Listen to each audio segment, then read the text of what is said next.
When you do a small mistake also, it will show it as a big mistake. Second third standard ಇದ್ದೆ ನಾನು ಕಾನ್ವೆಂಟಲ್ಲಿ. ಯಾರಿಗೂ ಹೊಡೆದೆ ನಾನು. Parents ಅಲ್ಲೇ ಬಂದು ನಿಮ್ಮ ಮಗ ನನ್ನ ಮಗನ ಹೊಡೆದಿದ್ದಾರೆ ಅಂತ ಹೇಳಿ ಆ ಸಭೆಯಲ್ಲಿ ಬಂದು ಹೇಳಿದ್ರು. ಪುರಸಭೆಯಿಂದ ಡೈರೆಕ್ಟ್ಲಿ MP. ಯಾರು ನಿಮಗೆ ಬೀಜ ಬಿದ್ದಿದ್ದು ನೀವು ನಿಲ್ಬಹುದು ಅಂತ? ಶಿಕಾರಿಪುರದಲ್ಲಿ ಶಿರಾಳಕೊಪ್ಪ ಅಂತ ಒಂದು ITI ಕಾಲೇಜಲ್ಲಿ ಅಲ್ಲಿದ್ದೆ. ಅಲ್ಲಿ ಒಂದು ಸಾರ್ವಜನಿಕ ಕಾರ್ಯಕ್ರಮದಲ್ಲಿ ಗುರುಗಳು ಓಪನ್ ಆಗಿ ಘೋಷಣೆ ಮಾಡಿದ್ರು, ರಾಘು ಇಲ್ಲಿ ಮುಂದಿನ ಸತಿ ಇಲ್ಲಿಗೆ MP ಆಗಿ ಬರಬೇಕು ಅನ್ನೋ ರೀತಿಯಲ್ಲಿ. ನನ್ನ ಒಂದು ಈ ರಾಜಕೀಯ ಭವಿಷ್ಯಕ್ಕೋಸ್ಕರ ನಮ್ಮ ತಂದೆ ರಾಜಕೀಯ ಭವಿಷ್ಯ ಹಾಳಾಗಬಾರ್ದು ಅಂತೇಳಿ ನಾನು ನಮ್ಮ ತಂದೆ ರಿಕ್ವೆಸ್ಟ್ ಮಾಡ್ಕೊಂಡೆ. ನಾನು ಎಲೆಕ್ಷನ್ ನಿಲ್ತೀರಾ and your competition is Bangarappa sir. Shock ಆಯ್ತಾ ಅಥವಾ ಚಾಲೆಂಜ್ ತಗೋಬಹುದು ಅಂತ ಅನ್ನಿಸ್ತಾ? ನಾನು ಕ್ಯಾಂಡಿಡೇಟ್ ಆಗಿ ಓಡಾಡೋದು ಬಿಟ್ಟರೆ ಇನ್ನೆಲ್ಲದೂ ಕೂಡ ನನ್ನ ಆರ್ಗನೈಸೇಷನ್ ಮತ್ತು ನಮ್ಮ ತಂದೆ ಆಶೀರ್ವಾದ.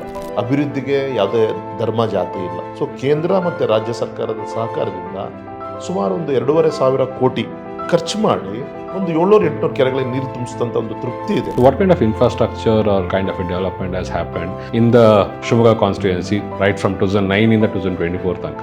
ನಮ್ಮ ಶಿವಮೊಗ್ಗದಲ್ಲಿ ಎಂಪ್ಲಾಯ್ಮೆಂಟ್ ಕ್ರಿಯೇಟ್ ಮಾಡಲಿಕ್ಕೆ ಹೆಮ್ಮೆಯಿಂದ ಹೇಳಲಿಕ್ಕೆ ಇಷ್ಟಪಡ್ತೇನೆ.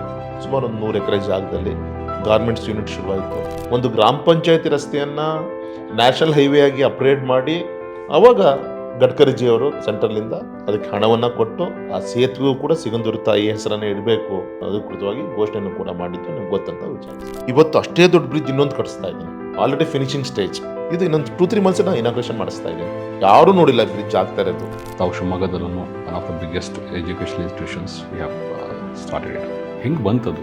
ನಮ್ಮ ತಂದೆ ಸಂಕಲ್ಪ. ಓವರ್ಲಾಗ್ ನಮ್ಮ ಎರಡೂ ಟ್ರಸ್ಟಿಂದ ಹತ್ತತ್ರ ಒಂದು 10,000 ಮಕ್ಕಳಿಗೆ ಇವತ್ತು ಎಜುಕೇಷನ್ ಕೊಡುವಂಥ ಕಾರ್ಯ ಆಗ್ತಾ ಇದೆ. 2009 BJP, 2025-26 BJP ಡಿಫ್ರೆನ್ಸ್ ಇದೆ. BJPಯ ನೇತೃತ್ವದಲ್ಲಿ ಅಂದಾಗ ಯಾರೋ ಒಬ್ಬ ಪಕ್ಕದಲ್ಲಿ ನಿಂತ್ಕೊಂಡವನು BJP ಅಂದ್ರೆ ಏನು ಅಂತ ಯಾರಿಗೂ ಕೇಳ್ತಾ ಇದ್ದ. ಅಂಥ ಒಂದು ಕಾಲನೂ ಇತ್ತು ನಮ್ಮ ಕರ್ನಾಟಕದಲ್ಲಿ. ನಾನು ಫಸ್ಟ್ ಟೈಮ್ MP ಆದಾಗ ಪಾರ್ಲಿಮೆಂಟಲ್ಲಿ ಕೂತಾಗ ಅಟಲ್ಜಿ ಜಾಗವನ್ನು ತುಂಬುವಂಥ ಪರ್ಸನ್ ಯಾರು ಬರ್ತಾರೆ ಅಂತೇಳಿ ನಾನು ಫಸ್ಟ್ ಟೈಮ್ MP ಆದಾಗ ನಾನು ಕೂತ್ಕೊಂಡು ಯೋಚನೆ ಮಾಡ್ತಾ ಇದ್ದೆ. ಭಾರತ ಮಾತೆಯ ಆಶೀರ್ವಾದ, ಮೋದಿಜಿಯವರು ಇವತ್ತು ದೇಶದ ನಾಯಕತ್ವವನ್ನು ವಹಿಸ್ಕೊಂಡಿದ್ದಾರೆ. ರಾಜಕಾರಣ ಮೊದಲು ಹೇಗಾದ್ರೂ ನಡೆಯುತ್ತೆ ಅಂತ ಇತ್ತು, ಅವ್ರಿಗೆ ಅಕೌಂಟಬಿಲಿಟಿ ಇದೆ. ಅಂದರೆ ಯಾರ ಕಂಡ್ರೆ ನಿಮಗೆ ಭಯ ಜಾಸ್ತಿ? ನಮ್ಮ ಥರ್ಡ್ ಸಿಸ್ಟರ್ ಉಮಾ, ಭಯ with respect. This person is missing ಅಂತಂದರೆ ನಮಗೆಲ್ಲದೂ ಕೂಡ ಕೊಟ್ಟರು. ಪಾಪ ಅವ್ರು ನಮ್ಮಿಂದ ಆದಷ್ಟು ಬೇಗ ದೂರ ಆದರು.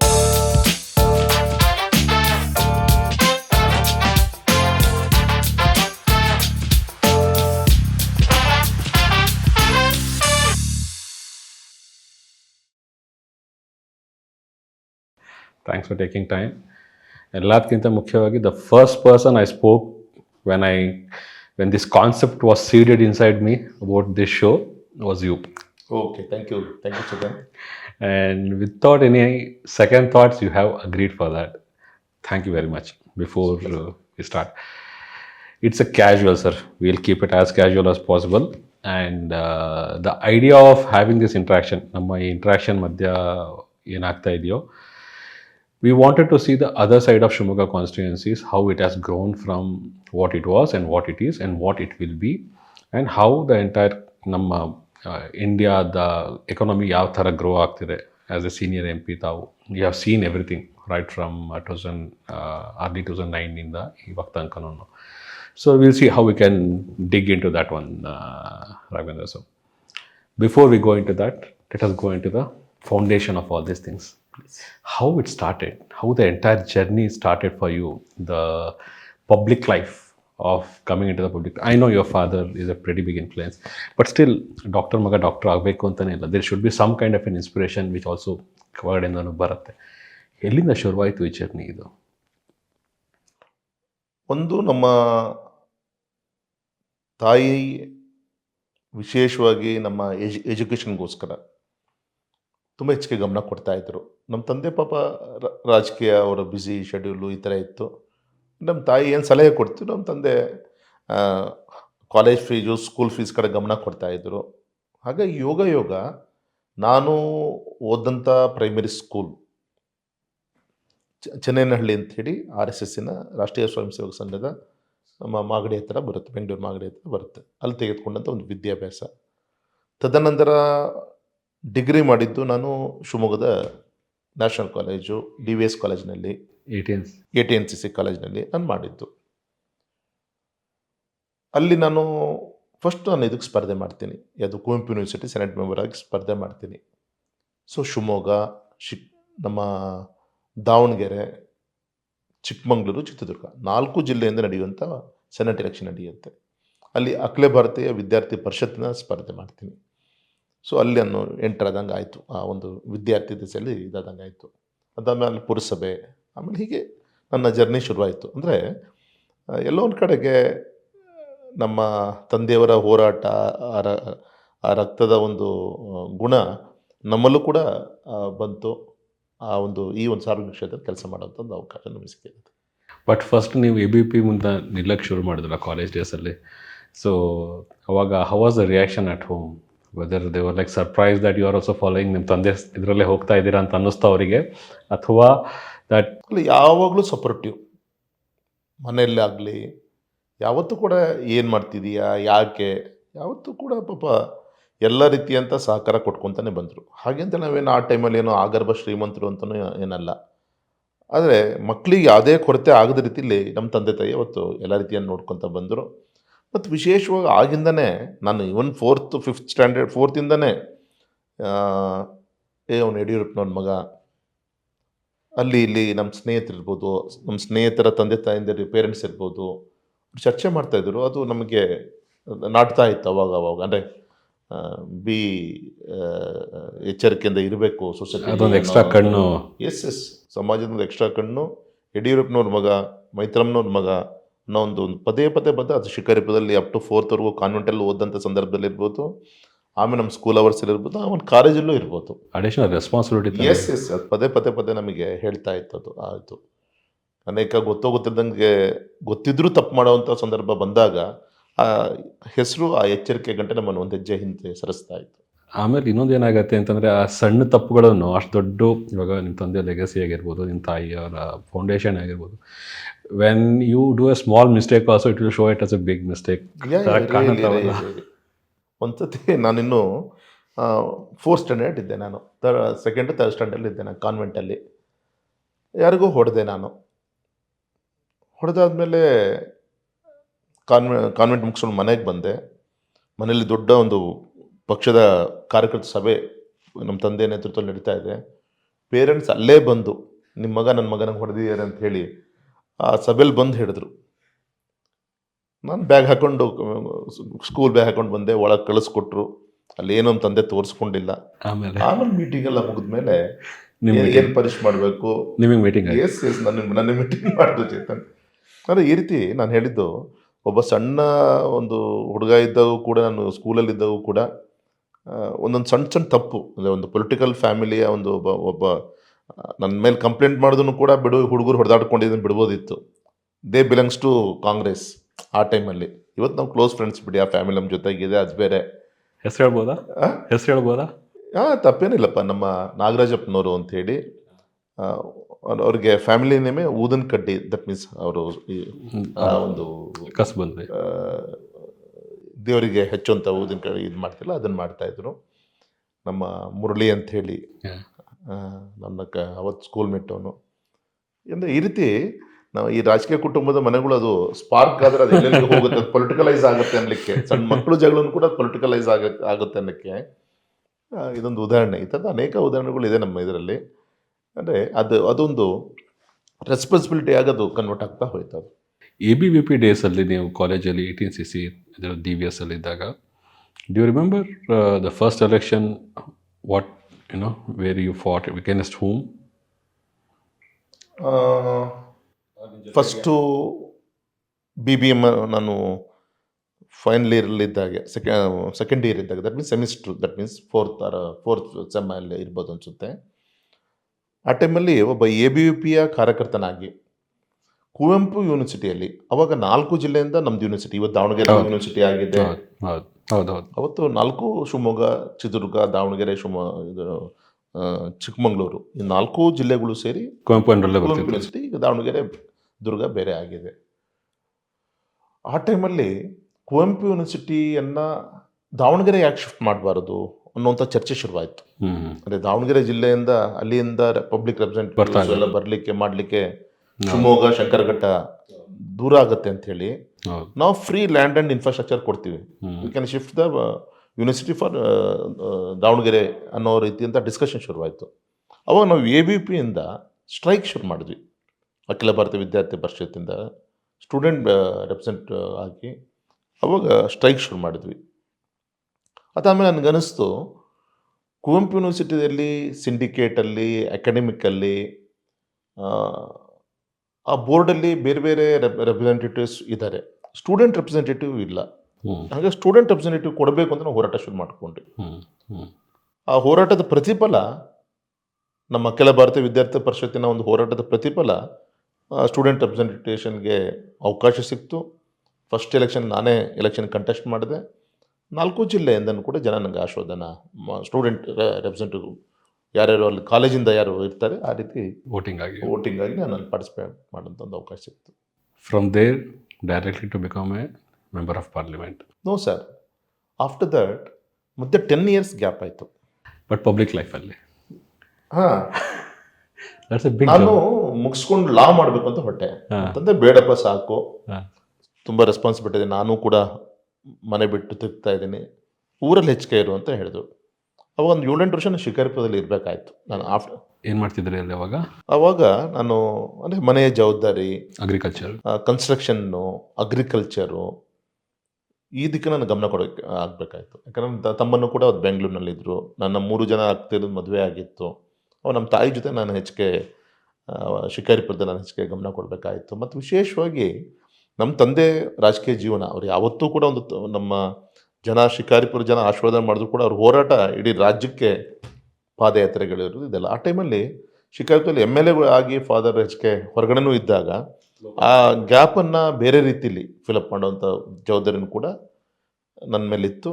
ಮತ್ತು ನನ್ನ ಜೊತೆಗೆ ಅವಾಗ ಪಕ್ಷದ ಕಾರ್ಯಕರ್ತರು ಎಲ್ಲ ಇದ್ದರು, ಅವ್ರ ಜೊತೆ ನಾನು ಕೂಡ ಜೋಡಿಸ್ಕೊಂಡು ಶಿಕಾರಿಪುರದಲ್ಲಿ ಹೆಚ್ಚಿಗೆ ಸಮಯವನ್ನು ಕೊಟ್ಟೆ ನಾನು. ಅದಾದಮೇಲೆ ನಾನು ಪುರಸಭೆ ಕಂಟೆಸ್ಟ್ ಮಾಡಿದ್ದು. ಪುರಸಭೆಯಿಂದ ದೆನ್ ಡೈರೆಕ್ಟ್ಲಿ ನಾನು MP.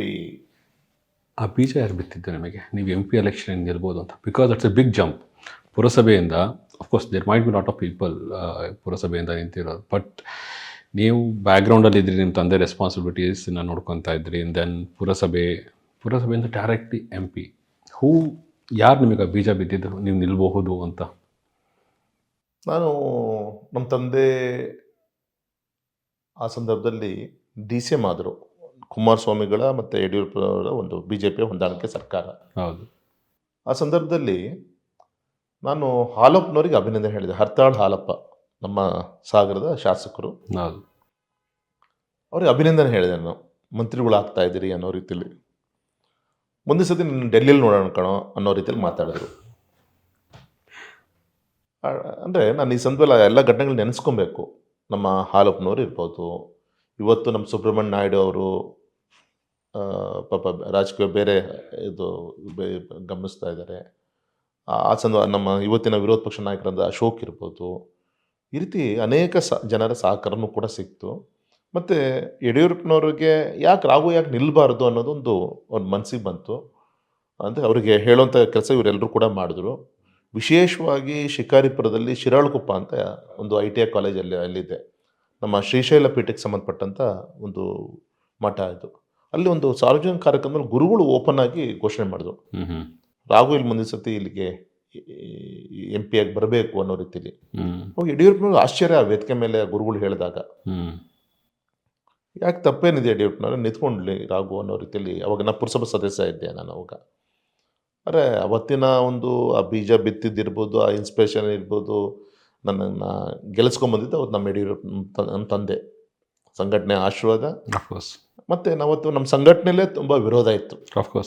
ಕುಟುಂಬ ರಾಜಕಾರಣ, ಯಡಿಯೂರಪ್ಪನವ್ರು ಒಂದ್ಸತಿ ನಿಲ್ಲಿ ಅಂದರು, ಒಂದ್ಸತಿ ನಿಲ್ಲಲ್ಲ ಅಂತ ಅವರೇ ಹೇಳಿಕೆ ಕೊಟ್ಟರು. ಈ ಥರ ಗೊಂದಲದಲ್ಲಿ ಪಾಪ ಯಡಿಯೂರಪ್ಪನವರು ಕೂಡ ಸಿಕ್ಕಾಕೊಳ್ಳೋಂಥ ಒಂದು ಅನಿವಾರ್ಯತೆ ಬಂತು ಅವತ್ತು. ಅದೇ ನಾನು ಹೇಳಕೊಟ್ಟಿದ್ದೆ. ಈಗ ಚಾಲೆಂಜಸ್ ಏನೇನು ಬಂತು, ಬಿಕಾಸ್ ಆ ಟೈಮಲ್ಲಿ ನೀವು ನಿಲ್ಲಬೇಕು ಅಂತ ಬಂದಾಗ there might be some well wishes like ನೀವೇ ಹೇಳ್ದಂಗೆ ಇದ್ದರು. ಬಟ್ ಚಾಲೆಂಜಸ್ ಏನೇನು ಬಂತು ಅವಾಗ? ಯಾರ್ಯಾರು ಅನ್ನೋಕ್ಕಿಂತ ಯಾವ್ಯಾವ ಥರ ಮಾತುಗಳು ಕೇಳಕ್ಕೆ ಬಂತು? ನೀವು ಹೇಳಿದ್ರಿ ಒಂದು ಫ್ಯಾಮಿಲಿ. ನಾನು ಯೋಚನೆ ಮಾಡಿದೆ ಸರ್, ನನ್ನ ಒಂದು ಈ ರಾಜಕೀಯ ಭವಿಷ್ಯಕ್ಕೋಸ್ಕರ ನಮ್ಮ ತಂದೆ ರಾಜಕೀಯ ಭವಿಷ್ಯ ಹಾಳಾಗಬಾರ್ದು. ನಾನು ನಮ್ಮ ತಂದೆ ರಿಕ್ವೆಸ್ಟ್ ಮಾಡಿಕೊಂಡೆ. ನಾನು ಹೇಳಿದೆ, ನಾನು ಬೇಡಣ ಇದು ಇಷ್ಟೊಂದು ನಿಮ್ಮಂಥ ಒಬ್ಬ ಸೀನಿಯರ್ ಲೀಡರು, ಇಷ್ಟೊಂದು ಹಗಲು ರಾತ್ರಿ ಪಕ್ಷ ಕಟ್ಟಿದಿರಿ, ಏನೋ ಎಲ್ಲರ ಸಲಹೆ ಮೇರೆಗೆ ತಾವು ಕೂಡ ಇವತ್ತು ನಾನು ನಿಲ್ಬೋದು ಅಂತೇಳಿ ನೀವು ಆಶೋಧನೆ ಮಾಡ್ತಾ ಇದ್ದಾರೆ. ಇಷ್ಟೊಂದು ಪರ ವಿರೋಧದ ಹೇಳಿಕೆಗಳು, Yeah. ಇಷ್ಟೊಂದು ನಿಮಗೆ ಮುಜುಗರ ಆಗುವಂಥ ಒಂದು ಅನಿವಾರ್ಯ ಬರುತ್ತೆ. ಅವಶ್ಯಕತೆ ಇಲ್ಲ ಇದು. ಯಾರೋ ನಿಂತ್ಕೊಂತಾರೆ ಅನ್ನೋ ರೀತಿಯಲ್ಲಿ ನಾನು ಹೇಳಿದೆ. ಅವತ್ತು ವಿರೋಧ ಮಾಡಿದಂಥವ್ರು ಕೂಡ ತುಂಬ ಜನ ಇವತ್ತು ಆ, ಆ, ಒಂದು ಅಂದರೆ ವಿರೋಧ ಅಂದರೆ ಅವತ್ತಿನ ಒಂದು ಅದ್ರ ಮೇಲ್ಪಕ್ಷ ಘೋಷಣೆ ಮಾಡಿದ್ಮೇಲೆ Of ಪಾಪ course. ಎಲ್ಲರೂ ಒಗ್ಗಟ್ಟಾಗಿ Of course. ಎಲೆಕ್ಷನ್ ಮಾಡಿದ್ದಾರೆ, ಹಾರೈಸಿದ್ದಾರೆ. Yeah. ಆದರೆ ಅವತ್ತು ಮನಸ್ಸಲ್ಲಿ ಬೇಡಿತ್ತು ಅನ್ನೋವಂಥ ಮನಸ್ಥಿತಿ ಇದ್ದಂಥವ್ರು ಕೂಡ ಇವತ್ತು ಹೌದಪ್ಪ ರಾವು, ಇಂಥ ದೊಡ್ಡ ಅನ್ಯಾಯ ನಮ್ಮ ಶಿವಮೊಗ್ಗ ಕ್ಷೇತ್ರಕ್ಕೆ ಆಗ್ತಿತ್ತಲ್ಲ, ಅಕಸ್ಮಾತ್ ನೀನು ಆ್ಯಸ್ ಎ MP ಆಗಿ ಇರಲಿಲ್ಲ ಅಂದರೆ ಅನ್ನೋ ಒಂದು ನನ್ನ ಜಾಗ ಯಾರು ಬೇಕಾದ್ರೆ ತುಂಬ್ತಿದ್ರು ವ್ಯಾಕ್ಯೂಮು. ಆದರೆ ನನಗೆ ಅಡ್ವಾಂಟೇಜ್ ಏನಾಯಿತು ಅಂದರೆ as a MP, as a CM son, as a ಯಡಿಯೂರಪ್ಪನವ್ರ ಮಗ ಮತ್ತು ಕೇಂದ್ರದಲ್ಲಿ ಮೋದಿಜಿಯವರ ಸರ್ಕಾರ, Yeah. ಈ ಎಲ್ಲದೂ ಕೂಡ ನನಗೆ ಪಾಯಿಂಟ್ಸ್ಗಳನ್ನ ನಾನು ಆ್ಯಡಪ್ ಮಾಡ್ಕೊತ ಹೋದರೆ Dots. ಇದೆಲ್ಲದು ಡಾಟ್ಸ್ಗಳನ್ನು ತೊಗೊಂಡು ಹೋದರೆ ಇದೆಲ್ಲದೂ ಕೂಡ ಒಂದು ಡೆವಲಪ್ಮೆಂಟಿಗೆ ನಾನು ಒಂದು ತುಂಬ ಅನುಕೂಲ ಆಯಿತು ನನಗಿದು. ಅದ್ರ ಜೊತೆಗೆ I have one more point. Since I am also from the same region, born and brought up. So 2003-4 ತನಕನೂ ನಾನು ಅಲ್ಲೇ ಇದ್ದೆ, 4-5 ತನಕನೂ ಅಲ್ಲೇ ಇದ್ದೆ ಹೆಚ್ಚು ಕಮ್ಮಿ. The way they I'm not telling you because you are sitting in front of me or camera is there or kind of a thing. The way we have the area has been developed is absolutely amazing. ಯಾರೇ ಆಗಲಿ 10-15 ವರ್ಷದ ಹಿಂದೆ ಹೋದವರು if they come to Shumaga, they can see the difference. Of course, it cannot happen only because of Modi sir's leadership or Yediyurappa sir's leadership or not. It also depends on the local leaders who take it up and make sure that execution happens. So the credit also should go to you. And going forward, ಎಲೆಕ್ಷನಿಗೆ ನಿಲ್ತೀರಾ, first ಎಲೆಕ್ಷನಿಗೆ ನಿಮ್ಮ ಹೆಸರು announce ಆಗುತ್ತೆ and your competition is the big shot Bangarappa sir. ಬಂಗಾರಪ್ಪನವರು shock ಆಯಿತಾ ಅಥವಾ challenge ತೊಗೋಬೋದು ಅಂತ ಅನ್ನಿಸ್ತಾ? How was the initial discussion? ಇಲ್ಲ, ನಾನು ನಿಜ ಹೇಳಬೇಕಾಗತ್ತೆ in front of camera. First ಎಲೆಕ್ಷನ್ನು ಚಾಲೆಂಜು ನಾನು ತೊಗೊಂಡೆ ಅನ್ನೋಕ್ಕಿಂತ ಸಂಘಟನೆ ತೆಗೆದುಕೊಂತು. ನಾನು ತೆಗೆದುಕೊಂಡೆ ಅನ್ನೋಕ್ಕಿಂತ ನಮ್ಮ ತಂದೆ ತೊಗೊಂಡ್ರು. ನಾನು ಒಬ್ಬ ಕ್ಯಾಂಡಿಡೇಟಾಗಿ ಓಡಾಡೋದು ಬಿಟ್ಟರೆ ಇನ್ನೆಲ್ಲದೂ ಕೂಡ ನನ್ನ ಆರ್ಗನೈಸೇಷನ್ನು ಮತ್ತು ನಮ್ಮ ತಂದೆ ಆಶೀರ್ವಾದ, ಇದು ನನ್ನ ಆ ಒಂದು ಎಲೆಕ್ಷನಲ್ಲಿ ಬೂಸ್ಟ್ ಮಾಡ್ತು, ತೆಗೆದುಕೊಂಡು ಹೋಯಿತು. ಮತ್ತು ತಾವೇ ಹೇಳಿದಾಗೆ ಒಬ್ಬ ಧೀಮಂತ ನಾಯಕರು ಗೌರವಿತ ಬಂಗಾರಪ್ಪನವ್ರ ವಿರುದ್ಧ ರಾಘವನ್ ನಿಲ್ಲಿಸ್ಬೋದು ಅಂತೇಳಿ ಚಿಂತನೆ ಮಾಡಿದಂಥ ನಮ್ಮ ಸಂಘಟನೆ ಅಫ್ಕೋರ್ಸ್ ಮತ್ತು ನಮ್ಮ ತಂದೆ. ನಾನು ಗೆದ್ದಾದ್ಮೇಲೂ ಕೂಡ 50,000 ಅಂತರ, ಇದು ನೀನು ಗೆಲ್ಲವಲ್ಲ ಅನ್ನೋ ರೀತಿ ಅಂತ ಇದು ಕೂಡ ನನಗೆ ಬಂತು. ನನಗೆ ಅಂದರೆ ಅವತ್ತು ನಮ್ಮ ತಂದೆ ಮಾಡಿದಂಥ ಅಭಿವೃದ್ಧಿ ಕೆಲಸಗಳು ಸಹಜ. ಫಸ್ಟ್ ಎಲೆಕ್ಷನಲ್ಲಿ ಯಡಿಯೂರಪ್ಪನವ್ರ ಮಗ ಅಂತಲೇ ನಂಗೆ ಜನ ಆಶೀರ್ವಾದ ಮಾಡಿದ್ದಾರೆ. ಅವತ್ತು ನಮ್ಮ ಸರ್ಕಾರ ನಮ್ಮ ಕೈಯಲ್ಲಿತ್ತು. ಅವತ್ತು ಅವ್ರು ಮಾಡಿದಂಥ ಅಭಿವೃದ್ಧಿ ಕೆಲಸಗಳು ಎಲ್ಲದೂ ಕೂಡ ನಂಗೆ ಅವತ್ತು ಬ್ಲೆಸ್ ಆಯಿತು. ಅವತ್ತು ಆ ಥರ ಒಂದು 50,000 ಅಂತರ ಒಂದು ತೃಪ್ತಿ ಇದೆ ನನಗೆ. ಅವತ್ತು ಸಂಘಟನೆ ನಮ್ಮ ತಂದೆಯ ಆಶೀರ್ವಾದದಿಂದ 50,000 ಅಂತರದಲ್ಲಿ ಗೆದ್ದಂಥ ಮೊದಲನೇ ಎಲೆಕ್ಷನ್ನು 4 ಪಟ್ಟು ಜಾಸ್ತಿ ಹೋಯ್ತು. ಇವತ್ತಿಗೆ ನನಗೆ 2.5 ಲಕ್ಷ ಅಂತರದವರೆಗೂ ಕೂಡ ಇವತ್ತು ಜನ ನಂಗೆ ಆಶೀರ್ವಾದನೆ ಮಾಡಿದ್ದಾರೆ ಅಂದರೆ ನನಗೆ ಒಂದು ತೃಪ್ತಿ ಇದೆ. ಹೌದಪ್ಪ, ನಾನು ಮಾಡ್ತಿರೋಂಥ ಕೆಲಸವನ್ನು ಗುರುತಿಸುವಂಥ ಒಂದು ಕಾರ್ಯ. ಅಭಿವೃದ್ಧಿಗೆ ಯಾವುದೇ ಧರ್ಮ ಜಾತಿ ಇಲ್ಲ, ಕೋರ್ಸ್ ಅದು ಎಲ್ಲರೂ ಕೂಡ ಇದಾಗಂಥದ್ದು. ಉದಾಹರಣೆ ನಿಮ್ಗೆ ಗೊತ್ತಿರಲಿ ಸರ್, ನಾನು ಫಾದರ್ ಮೊನ್ನೆ CM ಇದ್ದಾಗ ಅವ್ರು ಇದ್ದಿದ್ದೇ 2 ವರ್ಷ ಟರ್ಮು. ಒಂದು ಲಾಸ್ಟ್ ಟರ್ಮ್ 2 ವರ್ಷದಲ್ಲಿದ್ದರು. ನಾನು ಯೋಚನೆ ಮಾಡಿದೆ, ನಮ್ಮ ರೈತರಿಗೆ ಹೇಗೋ MP ಇದೆ, ನಾನು ಈ ಯೋಜನೆಗಳನ್ನು ನೀರಾವರಿ ಯೋಜನೆಗೆ ಆದ್ಯತೆನ ಕೊಡಬೇಕು ಅಂಥೇಳಿ ನನಗೆ ಅನಿಸ್ತು. ಸಾಹೇಬರು ಕೂಡ ವಿರೋಧ ಪಕ್ಷದಲ್ಲಿದ್ದವು ಕೂಡ ಪಾಪ ಹೋರಾಟಗಳನ್ನು ಮಾಡಿದ್ರು. ಅವತ್ತು ನಾವು ಈವನ್ ಸೆಂಟ್ರಲ್ CPW ಇಂದ ಅವತ್ತು ಉಮಾ ಭಾರತಿಯವರು ಸೆಂಟ್ರಲ್ ಮಿನಿಸ್ಟರ್ ಇದ್ದಾಗ, ಮೇಜರ್ ಇರಿಗೇಷನ್ ಇದ್ದಾಗ ನಾನು ನಮ್ಮ ಶಿವಮೊಗ್ಗ ಕ್ಷೇತ್ರದಲ್ಲಿ ಎಲ್ಲಿ ನಾನು ಲಿಫ್ಟ್ ಇರಿಗೇಷನ್ಸ್ ಮಾಡಿಸ್ಬೋದು ಅಂತ ಇನ್ಸ್ಪೆಕ್ಷನ್ ಕೂಡ ಮಾಡಿಸಿದ್ದೆ. ಸೊ ಕೇಂದ್ರ ಮತ್ತು ರಾಜ್ಯ ಸರ್ಕಾರದ ಸಹಕಾರದಿಂದ ಸುಮಾರು ಒಂದು 2,500 ಕೋಟಿ ಖರ್ಚು ಮಾಡಿ ಒಂದು 700-800 ಕೆರೆಗಳಿಗೆ ನೀರು ತುಂಬಿಸಿದಂಥ ಒಂದು ತೃಪ್ತಿ ನನಗೆ ಇದೆ. ನಮ್ಮ ತಂದೆಯವರ ಆಶೀರ್ವಾದ, ಮೋದಿಜಿಯವರ ಹಾರೈಕೆ, ಅದೊಂದು ತೃಪ್ತಿ ಇದೆ. ಮತ್ತು ವಿಶೇಷ ಅಂದರೆ ಏಷ್ಯಾದಲ್ಲಿ ದಾಖಲೆ, ಏಷ್ಯಾದಲ್ಲೇ ದಾಖಲೆ ನಮ್ಮ ಅಧಿಕಾರಿಗಳು ಹೇಳೋದು, 2 ವರ್ಷದಲ್ಲಿ ಪ್ರಾಜೆಕ್ಟ್ DPR ರೆಡಿ ಮಾಡಿ, ಟೆಂಡರ್ ಕರೆದು, ಇಂಪ್ಲಿಮೆಂಟ್ ಮಾಡಿ, ಇವನ್ ಇನಾಗ್ರೇಷನ್ನು ಕೂಡ ಮಾಡಿದ್ದು 2 ವರ್ಷದಲ್ಲಿ. ಯಾವುದೇ ಅದು ಶಿವಮೊಗ್ಗದಲ್ಲಿ, ನಮ್ಮ Shivamogga rural area sir, Hosalli lift irrigation ಅಂತೇಳಿ ಸುಮಾರು 380 ಕೋಟಿಯ ನೀರಾವರಿ ಯೋಜನೆ. ಪ್ಲಸ್ಸು ಅದರ ಒಂದು 3-4 ಸಣ್ಣ ಸಣ್ಣ ಲಿಫ್ಟ್ ಇರಿಗೇಷನ್ಸ್ ಎಲ್ಲ ಆಗಿದೆ ಸರ್ ಅಲ್ಲಿ. ಆ ಟೈಮಲ್ಲಿ ಅಶೋಕ್ ನಾಯಕ್ ಅಂತ ನಮ್ಮ MLA ಅವರಿದ್ದರು, ಅವ್ರದ್ದು ಸಹಕಾರ ಇತ್ತು. ಶಿಕಾರಿಪುರ ತೆಗೆದುಕೊಂಡ್ರೆ ತುಂಗಾ ನದಿಯಿಂದ Yeah. ಶಿಕಾರಿಪುರ ಅಂಜನಾಪುರಕ್ಕೆ Yeah. ಜಲಾಶಯಕ್ಕೆ, ತುಂಗಾಭದ್ರಾ ನದಿಯಿಂದ 850 ಕೋಟಿ ಖರ್ಚು ಮಾಡಿ ನಮ್ಮ ಶಿಕಾರಿಪುರ ತಾಲೂಕಿನ ಉಡುಗುಣಿ, ತಾಳಗುಂದ, ಹೊಸೂರು ಹೋಬಳಿ, ಈವನ್ ಕಸ್ಬಾ ಹೋಬಳಿ ಅಂತೇಳಿ ಅದಕ್ಕೆ 180 ಕೋಟಿ. ಅದಾದ ಮುಂದೆ ಹೋದರೆ ಸೊರಬ ಕ್ಷೇತ್ರ. Yeah. ನಾನು ಒಬ್ಬ MP ಪಬ್ಲಿಕ್ ರೆಪ್ರೆಸೆಂಟೇಟಿವ್ ಆಗಿ ಅಲ್ಲಿ MP ಶಿವಮೊಗ್ಗ ಗ್ರಾಮಾಂತರ ಕವರ್ ಮಾಡಿದೆ, assembly constituency. Yeah. Shikaripura cover ಮಾಡಿದೆ. Yeah. ಅದರ ಸೊರಬಕ್ಕೆ ಬಂದೆ. Yeah. ಅಲ್ಲಿ ಮೂಗೂರು ಮತ್ತು ಮೂಡಿ ಅಂತ ಹೇಳಿ ಎಷ್ಟು ವರ್ಷದ ಅದು, ಅಲ್ಲೂ ಕೂಡ ಒಬ್ರು ಮಾಜಿ ಮುಖ್ಯಮಂತ್ರಿಗಳು ಕೊಟ್ಟಂಥ ಕ್ಷೇತ್ರ ಅದು. ಹೌದು. ಮೂಗೂರು ಮತ್ತು ಮೂಡಿ ಲಿಫ್ಟ್ ಇರಿಗೇಷನ್ 480 ಕೋಟಿ. ಅಲ್ಲಿಂದ ಮುಂದೆ ಹೋದರೆ ಕರಾವಳಿ, ಬೈಂದೂರು, ಉಡುಪಿ ಜಿಲ್ಲೆ, ಅದನ್ನು ಕೂಡ ನನ್ನ ಪಾರ್ಲಿಮೆಂಟ್ ಕಾನ್ಸ್ಟಿಟ್ಯೂನ್ಸಿ ಬರುತ್ತೆ. ಸೌಕೂರು ಮತ್ತು ಸಿದ್ದಾಪುರ ಅಂತೇಳಿ ಅದೊಂದು 300 ಕೋಟಿ ಇದು lift irrigation.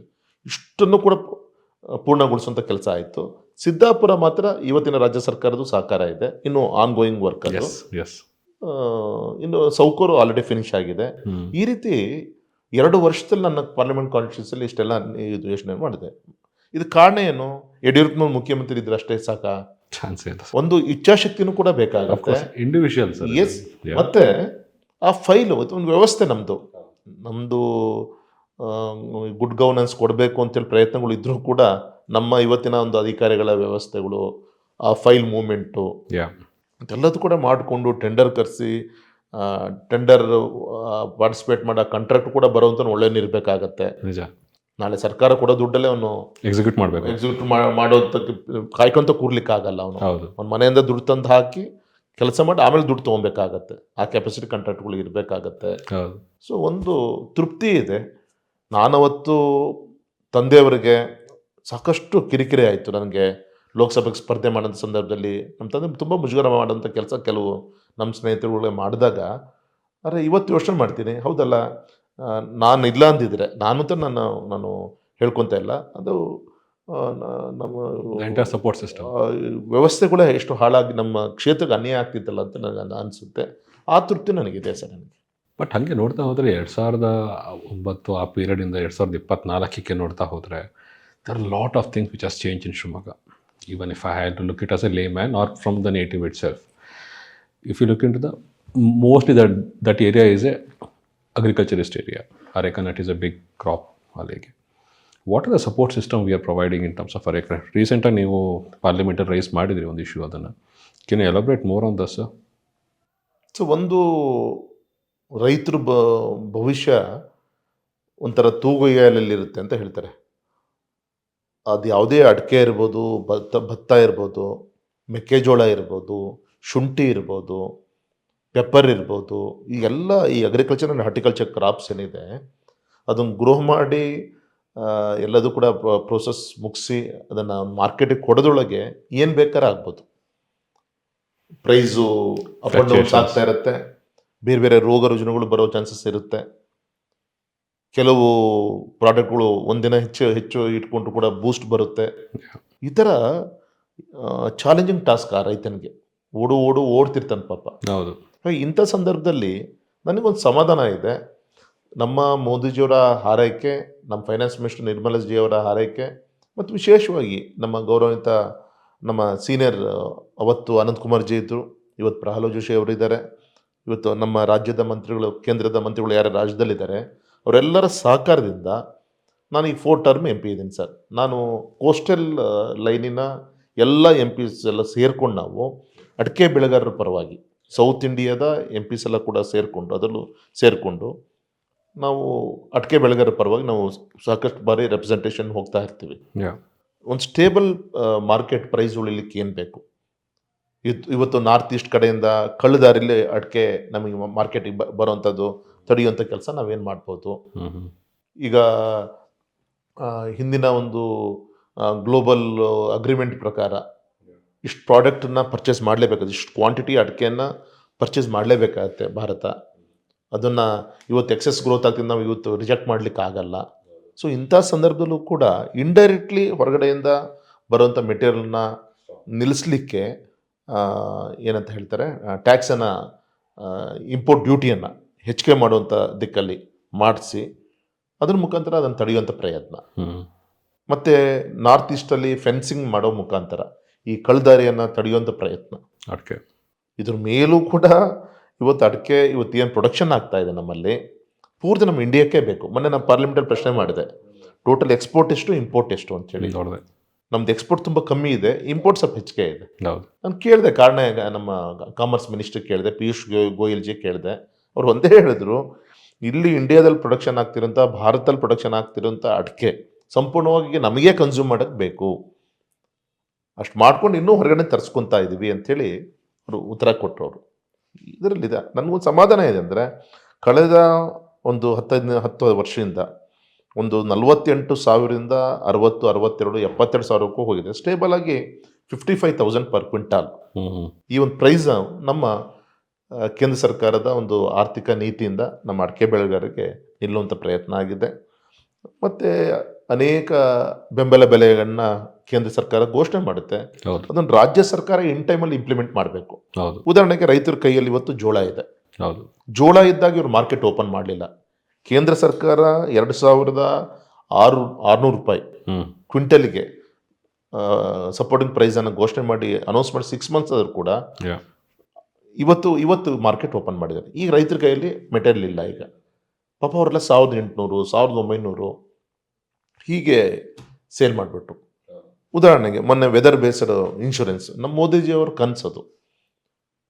Weather based horticulture ಕ್ರಾಪಿಗೆ, ಅಗ್ರಿಕಲ್ಚರ್ಗೆ ಇತ್ತು, ಹಾರ್ಟಿಕಲ್ಚರ್ಗೆ ಇದ್ದಿದ್ದಿಲ್ಲ.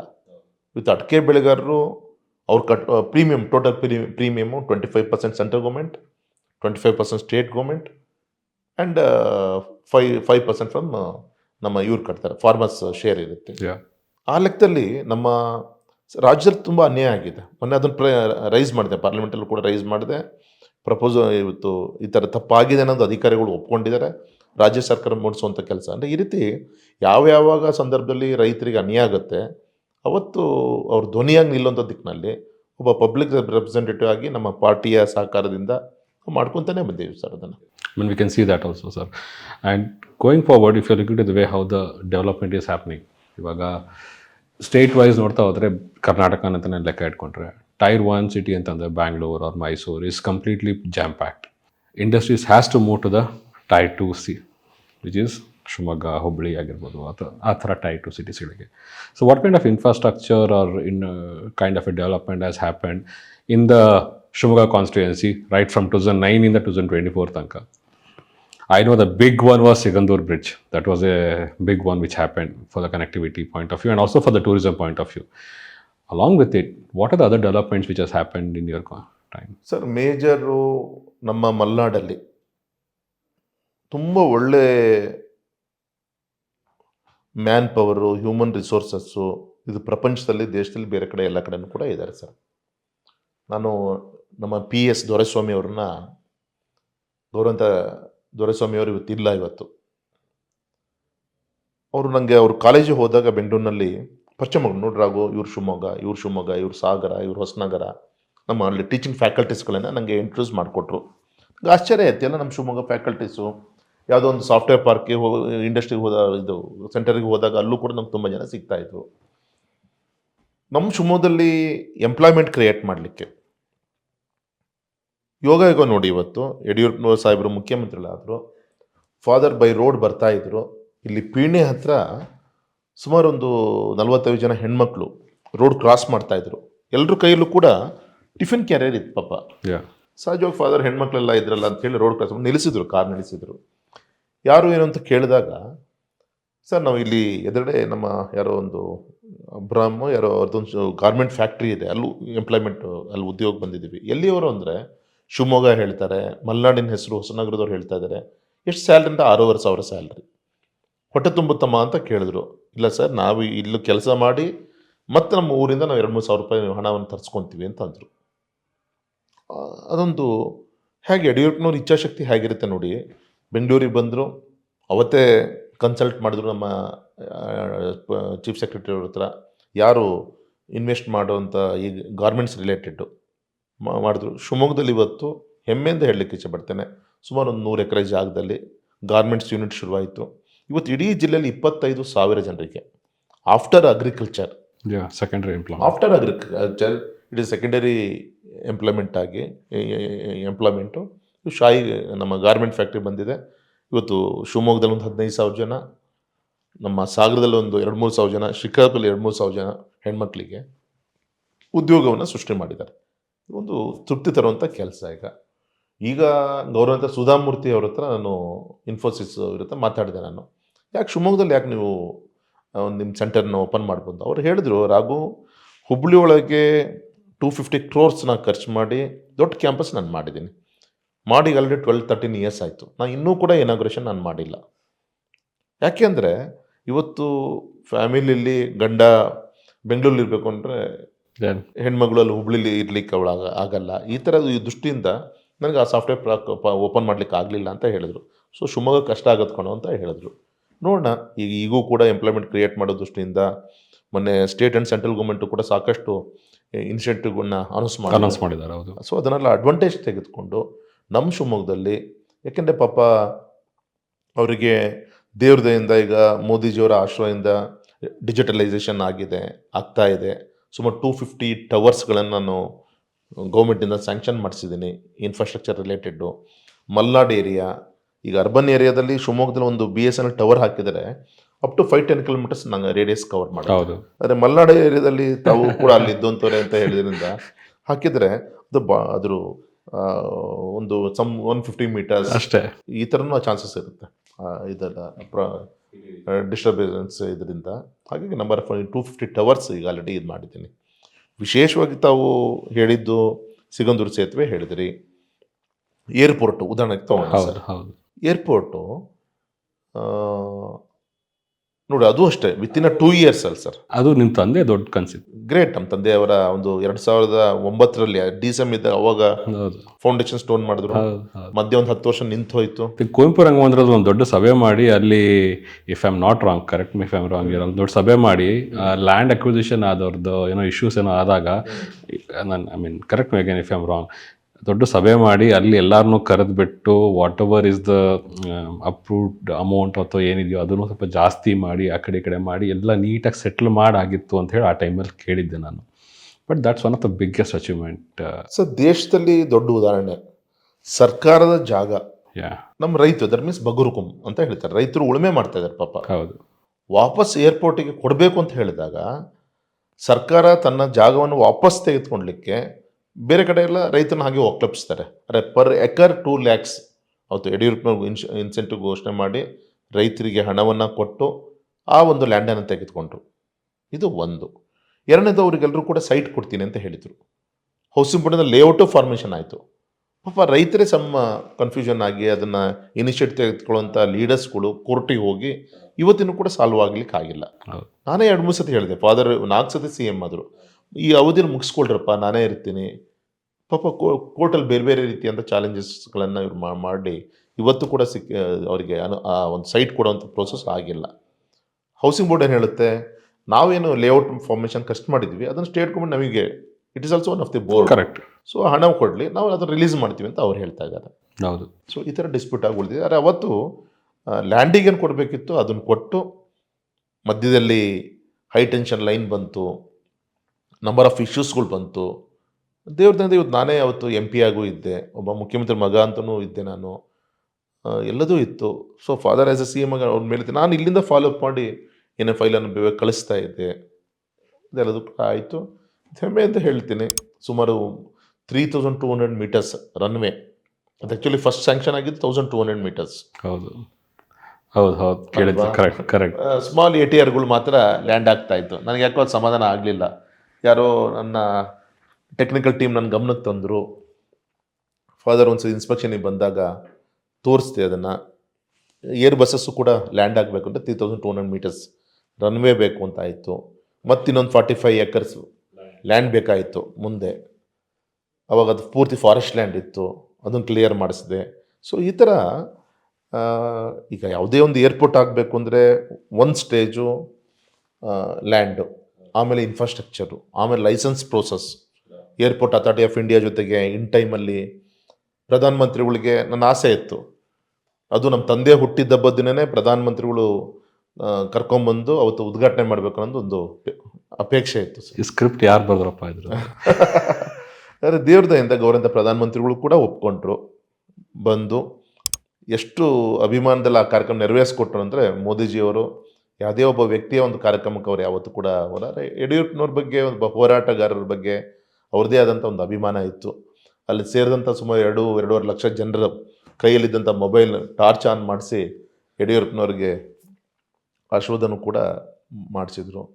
ಸೊ ಅದೆಲ್ಲ ಇತಿಹಾಸ ಆಗಿದೆ.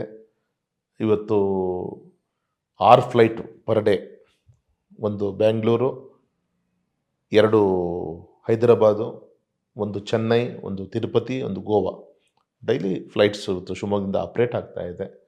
Some night landing issues, visibility issues ಇದೆ. ಅದಕ್ಕೆ ಸೆಂಟ್ರಲ್ ಗೌರ್ಮೆಂಟಿಂದ ಎಲ್ಲದೂ ಮಾಡಿಸಿದ್ರೆ ಸ್ಟೇಟ್ ಗೌರ್ಮೆಂಟಿಂದ ಆ ಇನ್ಸ್ಟ್ರೂಮೆಂಟನ್ನು ಇನ್ಸ್ಟಾಲ್ ಮಾಡುವಂಥ ಕಾರ್ಯ ಆಗಬೇಕಾಗಿದೆ. ಮಾಡ್ತಾ ಇದ್ದಾರೆ. ಅದೊಂದು ಆಯಿತು ಅಂದರೆ ಫುಲ್ ಫ್ಲೆಡ್ಜಲ್ಲಿ ನಮ್ಮ ಏರ್ಪೋರ್ಟು ಸರ್ವಿಸನ್ನು ಕೊಡುತ್ತೆ. ಸಿಗಂದೂರು ಬ್ರಿಡ್ಜ್ ಅದೊಂದು ಇತಿಹಾಸ ಸರ್. ಎಲ್ಲದೂ ಕೂಡ ಯಾಕೆ ಹೇಳ್ತಾ ಇದ್ದೀನಿ ಅಂತಂದರೆ, ಡ್ಯೂರಿಂಗ್ ಮೈ ಕಾಲೇಜ್ ಡೇಸ್ ನಾನು ನನ್ನ ಫ್ರೆಂಡ್ಸ್ ಎಲ್ಲ ಬೈಕಲ್ಲಿ ನಾವು ಸಾಗರಕ್ಕೆ ಹೋಗ್ಬಿಟ್ಟು, ಸಾಗರದಿಂದ ಸಿಗಂದೂರು ಲಾಂಚ್ ತನಕ ಹೋಗಿ we use to wait for the ಲಾಂಚಿಂದ ಅಲ್ಲಿ ಹೋಗ್ತಿದ್ವಿ. ನಮಗೆ ಅದು ಟ್ರಿಪ್, ಅದು ಓಕೆ. ಲೋಕಲೈಟಿಗೆ ಅದು ಟಾರ್ಚರ್ ಇರ್ತದೆ. 1 ವರ್ಷ ಅಲ್ಲ, 2 ವರ್ಷ ಅಲ್ಲ, for how many decades it was a torture. Concept ನಿಮಗೆ ಯಾರು ಕೊಟ್ಟಿದ್ದು? ನಿಮಗೆ ಇಲ್ಲಿ ನಾವು bridge, I mean that's a biggest bridge also, that's a different thing, but who really brought that idea that we should really start implementing it across? Because ತುಂಬ ಜನಕ್ಕೆ ಬಂದಿರ್ಬೋದು ಅದು ಥಾಟ್ ಬರೋದು, ಒಂದು ಪ್ಲ್ಯಾನ್ ಮಾಡೋದು ಭಾಳ easy, execution is a toughest challenge. How did it happen? ಹೆಂಗಾಯ್ತದು? ಇದು ಥಾಟ್ ನನಗೆ ಬಂತು ಅನ್ನೋಕ್ಕಿಂತ ಅಲ್ಲಿ ಜನ ಡಿಮ್ಯಾಂಡ್ ಇತ್ತು. ನಾನು ಫಸ್ಟ್ ಟೈಮ್ MP ಆಗಿದ್ದೆ. ಅದಾದಮೇಲೆ ಸ್ವಲ್ಪ ಪೊಲಿಟಿಕಲ್ ಒಂದು ಚೇಂಜಸ್ ದೃಷ್ಟಿಯಿಂದ ಯಡಿಯೂರಪ್ಪನವ್ರು ಕಂಟೆಸ್ಟ್ ಮಾಡಬೇಕಾಯಿತು. ಹೌದು, ನಾನು ಶಿಕಾರಿಪುರ ವಿಧಾನಸಭೆಗೆ ನಾನು ಕಂಟೆಸ್ಟ್ ಮಾಡಿದೆ. ಸೊ ಆ ಟೈಮಲ್ಲಿ ಯಡಿಯೂರಪ್ಪನವ್ರ ಮೇಲೆ ಸಾಕಷ್ಟು ಒತ್ತಡ ಬಂತು. ಈ ಥರ ಶರಾವತಿ ಮುಳುಗಡೆ ಸಂತ್ರಸ್ತರು ಭೂಮಿ ಕಳ್ಕೊಂಡಿದ್ದಾರೆ, ಸಂಜೆ 5-6 ಗಂಟೆ ಮೇಲೆ ಹಾಸ್ಪಿಟ್ಲಿಗೆ ಹೋಗ್ಬೇಕಂದ್ರೆ ಯಾವುದೇ ಒಂದು ಕನೆಕ್ಟಿವಿಟಿ ಇಲ್ಲ. ಸೊ ಈ ಥರ ಸಮಸ್ಯೆ ಇಟ್ಕೊಂಡು ವಿಶೇಷವಾಗಿ ನಮ್ಮ ಮನೆಯಲ್ಲಿ ಕಳೆದ 30 ವರ್ಷದಿಂದ ನಮ್ಮ ಶಿಕಾರಿಪುರ ಕ್ಷೇತ್ರದ ಒಂದು ಸರ್ವಾಂಗೀಣ ಒಂದು ಅಭಿವೃದ್ಧಿಯ ಒಂದು ಜವಾಬ್ದಾರಿ ಹೊತ್ತಂತ ನಮ್ಮ ಗುರುಮೂರ್ತಿ ಅಂತ ನಮ್ಮ ಸಾಗರದ ಕಡೆಯವರು ಅವರಿದ್ದಾರೆ. ನಮ್ಮ ಸಾಗರ ಕಡೆ ಹೋದರೆ ನಮ್ಮ ಹಾಲಪ್ಪನವರು, ನಮ್ಮ ಮೇಘರಾಜ್ ಅಂತ ಇದ್ದಾರೆ, ನಮ್ಮ ಪ್ರಸನ್ನ ಕೆರೆಕಾಯಿ ಅಂತ ಇದ್ದಾರೆ. ಈ ರೀತಿ ಎಲ್ಲರ ಒಂದು ಯಡಿಯೂರಪ್ಪನವರೇ ಇದನ್ನೆಲ್ಲ ಒಂದು ಮಾಡಬೇಕು ಅನ್ನೋದಂಥ ಒಂದು ಸಲಹೆಯನ್ನು ಕೊಟ್ಟರು. ಮತ್ತು ಇದರಿಗಿಂತ ಮೊದಲು ನಾನು ಫಸ್ಟ್ ಟೈಮ್ MP ಇದ್ದಾಗ ಯಡಿಯೂರಪ್ಪನವ್ರ ಮೇಲೆ ಕೊನೆಗೆ ಸ್ಟೇಟ್ ಗೌರ್ಮೆಂಟಿಂದ 100 crores ಅನೌನ್ಸ್ ಮಾಡಿದ್ರು ಯಡಿಯೂರಪ್ಪನವರು ಮುಖ್ಯಮಂತ್ರಿಗಳಿದ್ದಾಗ. ಅಂದರೆ ಈ ದೊಡ್ಡ ಒಂದು ಆನೆ ಹೊಟ್ಟೆಗೆ ಏನೋ ಗಾದೆ ಇದೆಯಲ್ಲ, ಅದು ಸಾಲಲ್ಲ ಅಂತ ಆಯಿತು. 500 ಕೋಟಿ ಬೇಕು ಅಂತ ಹೇಳಿದಾಗ ನಮ್ಮ ರಾಜ್ಯ ಸರ್ಕಾರದ 100 crores ಏನು ಕೂಡ ಉಪಯೋಗ ಅಂತ ಅದೊಂದು ಪ್ರಯತ್ನ ಆಗಿತ್ತು ಆ ಟೈಮಲ್ಲೇ, ಫಸ್ಟ್ ಟೈಮ್ ಅವರು DCM ಇದ್ದಾಗ. ಸೊ ಆ್ಯಸ್ ಎ MP ಇದ್ದಾಗ ಗಡ್ಕರಿಜಿ ಅವ್ರನ್ನ ಭೇಟಿ ಮಾಡಿದ್ರು. ಹೇಗೋ ಹೈವೇ ಇದೆ, ಇದನ್ನು ಸೆಂಟ್ರಲಿಂದ ದುಡ್ಡು ತರಬೇಕು. ಅಂದರೆ ಸೆಂಟ್ರಲಿಂದ ದುಡ್ಡು ತರಬೇಕು ಅಂದರೆ ಏನೋ ಒಂದು DPR ಅನ್ನೋಕ್ಕಿಂತ ಆ property belongs to state government. That means that stretch of road, stretch of road ಏನಿದೆ ಅದು ಗ್ರಾಮ ಪಂಚಾಯತಿ ರಸ್ತೆ. ಒಂದು ಗ್ರಾಮ ಪಂಚಾಯತಿ ರಸ್ತೆಯನ್ನು ನ್ಯಾಷನಲ್ ಹೈವೇ ಆಗಿ ಅಪ್ಗ್ರೇಡ್ ಮಾಡಿ, ಆವಾಗ ನಿತಿನ್ ಗಡ್ಕರಿಜಿಯವರು ಸೆಂಟ್ರಲಿಂದ ಅದಕ್ಕೆ ಹಣವನ್ನು ಕೊಟ್ಟು 500 ಕೋಟಿ ಹತ್ತತ್ರ ಕೊಟ್ಟು ಅದು ಇನಾಗ್ರೇಷನ್ ಕೂಡ ಆಗಿದ್ದು. ಇಡೀ ಜನರು ಕಣ್ಮುಂದೆ ಇದೆ, ತೃಪ್ತಿ ಇದೆ. ಆ ತಾಯಿ ಸಿಗುಂದೇರೇಶ್ವರಿ ಸನ್ನಿಧಾನ, ಆ ಸೇತುವೆಗೂ ಕೂಡ ಸಿಗಂದೂರು ತಾಯಿ ಹೆಸರನ್ನೇ ಇಡಬೇಕು, ರಾಜ್ಯ ಸರ್ಕಾರ ಪ್ರಪೋಸಲ್ನ ಕಳಿಸ್ಬೇಕು ಅಂತಲೂ ಕೂಡ ಅವತ್ತು ಗಡ್ಕರಿಜಿ ಅಧಿಕೃತವಾಗಿ ಘೋಷಣೆಯನ್ನು ಕೂಡ ಮಾಡಿದ್ದು ನಿಮ್ಗೆ ಗೊತ್ತಂತ ವಿಚಾರ. ಇತಿಹಾಸ ಇದೆ ಎಲ್ಲದು ಕೂಡ. ನಿಮ್ಗೆ ಗೊತ್ತಿರಲಿ, ಇವತ್ತು ಅಷ್ಟೇ ದೊಡ್ಡ ಬ್ರಿಡ್ಜ್ ಇನ್ನೊಂದು ಕಟ್ಟಿಸ್ತಾ ಇದ್ದೀನಿ, ಆಲ್ರೆಡಿ ಫಿನಿಶಿಂಗ್ ಸ್ಟೇಜ್. ಎಲ್ಲಿ? ಹೊಸನಗರ. ಹೌದು. ಇದು ಸಾಗರದ ಕಡೆಯಿಂದ ಸಿಗಂದೂರು, ಅಲ್ಲಿಂದ ಕೊಲ್ಲೂರಿಗೆ ಹೋಗ್ಲಿಕ್ಕೆ ಹೌದು, ಆ ಭಾಗದಲ್ಲಿ ಇದು ಅನುಕೂಲ ಆಯಿತು. ಇನ್ನೊಂದು ಈಗ ಹೊಸನಗರದ ಟೌನಲ್ಲಿ ಮಾವಿನಕೊಪ್ಪ ಸರ್ಕಲ್ ಅಂತ, ಅಲ್ಲಿಂದ ಒಂದು 100 ಮೀಟರ್ ಒಳಗಡೆ ಹೋದರೆ ಅಲ್ಲಿ ಬೆಕ್ಕೋಡಿ ಬ್ರಿಡ್ಜ್ ಅಂತ ಇದೆ, ಬೆಕ್ಕೋಡಿ ಸೇತುವೆ. ಸುಮಾರು 1.5 ಕಿಲೋಮೀಟರ್ ಉದ್ದ ಸೇತುವೆ. ಅಲ್ಲಿಂದ ದಾಟ್ಕೊಂಡು ಇನ್ನೂ ಸ್ವಲ್ಪ ಮುಂದೆ ಹೋದರೆ, ಶರಾವತಿ ರಿವರ್ ದಾಟ್ಕೊಂಡು ನಾವು ಹೋದರೆ ಇನ್ನೊಂದು 3/4 ಕಿಲೋಮೀಟರ್ದು ಸುತ್ತ ಬ್ರಿಡ್ಜ್ ಅಂತ ಇದೆ. ಬ್ರಿಟಿಷ್ ಕಾಲದಲ್ಲಿ ಅವಾಗ ಆದಂಥ ಬ್ರಿಡ್ಜ್ ಅದು. ಈ ಎರಡೂ ಬ್ರಿಡ್ಜನ್ನು ಈಗ ಆಲ್ರೆಡಿ ಪಿಲ್ಲರ್ ಹಾಕಿ ಮೇಲ್ಗಡೆ ಸ್ಲ್ಯಾಬು ಕೂಡ ಹಾಕಿದೆ. ಅಪ್ರೋಚ್ ರೋಡ್ ಮಾಡಬೇಕಷ್ಟೇ ಈಗ. ಓಕೆ. ಇದ್ರ ಲಾಭ ಏನು ಅಂದರೆ, ನೀವು ಹೊಸನಗರದಿಂದ ಕೊಲ್ಲೂರಿಗೆ ಹೋಗಲಿಕ್ಕೆ 222 ಕರ್ವ್ಸ್ ಇದೆ. ಹೌದು ಹೌದು. ನ್ಯಾಷನಲ್ ಹೈವೇಲೇ 222 ಕರ್ವ್ಸ್ ಇದೆ. ಇದು ವಿತಿನ್ 15 ಮಿನಿಟ್ಸಲ್ಲಿ ನಾವು ಅಲ್ಲಿಗೆ ಹೋಗಿ ಸೇರ್ಕೊತೀವಿ. ನಾವು ಇನ್ಮೇಲೆ ಹೊಸನಗರದಿಂದ ನಾವು ನಗರ ದಾಟಿಕೊಂಡು ಇದು ಇನ್ನೊಂದು 2-3 ಮಂತ್ಸ್ ನಾನು ಇನಾಗ್ರೇಷನ್ ಮಾಡಿಸ್ತಾ ಇದ್ದೀನಿ. ಯಾರೂ ನೋಡಿಲ್ಲ ಬ್ರಿಡ್ಜ್ ಆಗ್ತಾ ಇರೋದು. ಈಗ ಸ್ಟೇಟ್ ಗೌರ್ಮೆಂಟಿಂದ ನಮ್ಮ ಕಾಗೋಡು ತಿಮ್ಮಪ್ಪನವ್ರು ಇದ್ದಾಗ ಹಸನ್ಮಕ್ಕಿ ಬ್ರಿಡ್ಜ್ ಅಂತ ಸ್ಯಾಂಕ್ಷನ್ ಮಾಡಿಸಿದ್ರು. ಪಾಪ ಅನುದಾನ ಸಿಗಲಿಲ್ಲ ಅವರಿಗೆ, ಅವ್ರ ಸರ್ಕಾರ ಇದ್ದಾಗ. ಯಡಿಯೂರಪ್ಪನವ್ರು ಮುಖ್ಯಮಂತ್ರಿ 55 ಕೋಟಿ ಕೊಟ್ಟಿದ್ದಾರೆ. ಇನ್ನೂ 50 ಕೋಟಿ ಬೇಕು. ಇವತ್ತಿನ ಅಲ್ಲಿ ಶಾಸಕರು ಫಾಲೋಅಪ್ ಮಾಡ್ತಾ ಇದ್ದಾರೆ. ನಾಳೆ ಅದು ಆಗುತ್ತೆ. ಅಂದರೆ ಈ ರೀತಿ ಸಂತ್ರಸ್ತರ ಜೀವನದಲ್ಲಿ ಏನು ಕತ್ತಲಾಗಿತ್ತು ಬೆಳಕನ್ನು ಕೊಡುವಂಥ ಕಾರ್ಯ ಅಲ್ಲಿ ಏನದು ಆಗಿದೆ ಅಂದರೆ ಅದು ಯಡಿಯೂರಪ್ಪನವರು ಮೋದಿಜಿಯವರ ಒಂದು ಆಶೀರ್ವಾದದಿಂದ ಆ ಭಾಗದಲ್ಲಿ ಇವತ್ತು ಆಗ್ತಾ ಇದೆ ಸರ್. ಇವತ್ತು recent election when it happened in 2024 ಅಲ್ಲಾದಾಗ the reason why I am coming to that point is, before that I'll go back one more point. ಬೇರೆ political leaders, without naming any one, they make lot of noise, they don't make sound. ನಿಮ್ಮ noise ಇರಲ್ಲ, sound ಇರಲ್ಲ, ನೀವು ಇದೀರಾ ಅಂತಲೇ ಗೊತ್ತಿರಲ್ಲ. Okay. Political ಲೈಫಲ್ಲಿ ಈ ಥರ ಸೈಲೆಂಟಾಗಿ how can you hand it across? Because what see as a layman to me what we understand is you had to be in the public domain because you had to be in the public domain kind of a thing. But ಮೊನ್ನೆ election 2.5 lakh without making big noises. Of course there was noise and there was only one time where I saw you little angry where it got into little bit of personal ಆಗಿ ಮಾತಾಡಿದಾಗ ಅದನ್ನು ಒಂದ್ಸತಿ ನೀವು ಹೇಳಿದ್ರಿ ಅಷ್ಟೇ, let us keep it on ಒಂದು boundary ಇಟ್ಕೊಂಡು fight ಮಾಡೋಣ ಅನ್ನೋ ಥರದಲ್ಲಿ ಹೇಳಿದ್ರಿ to one of senior person without naming anyone.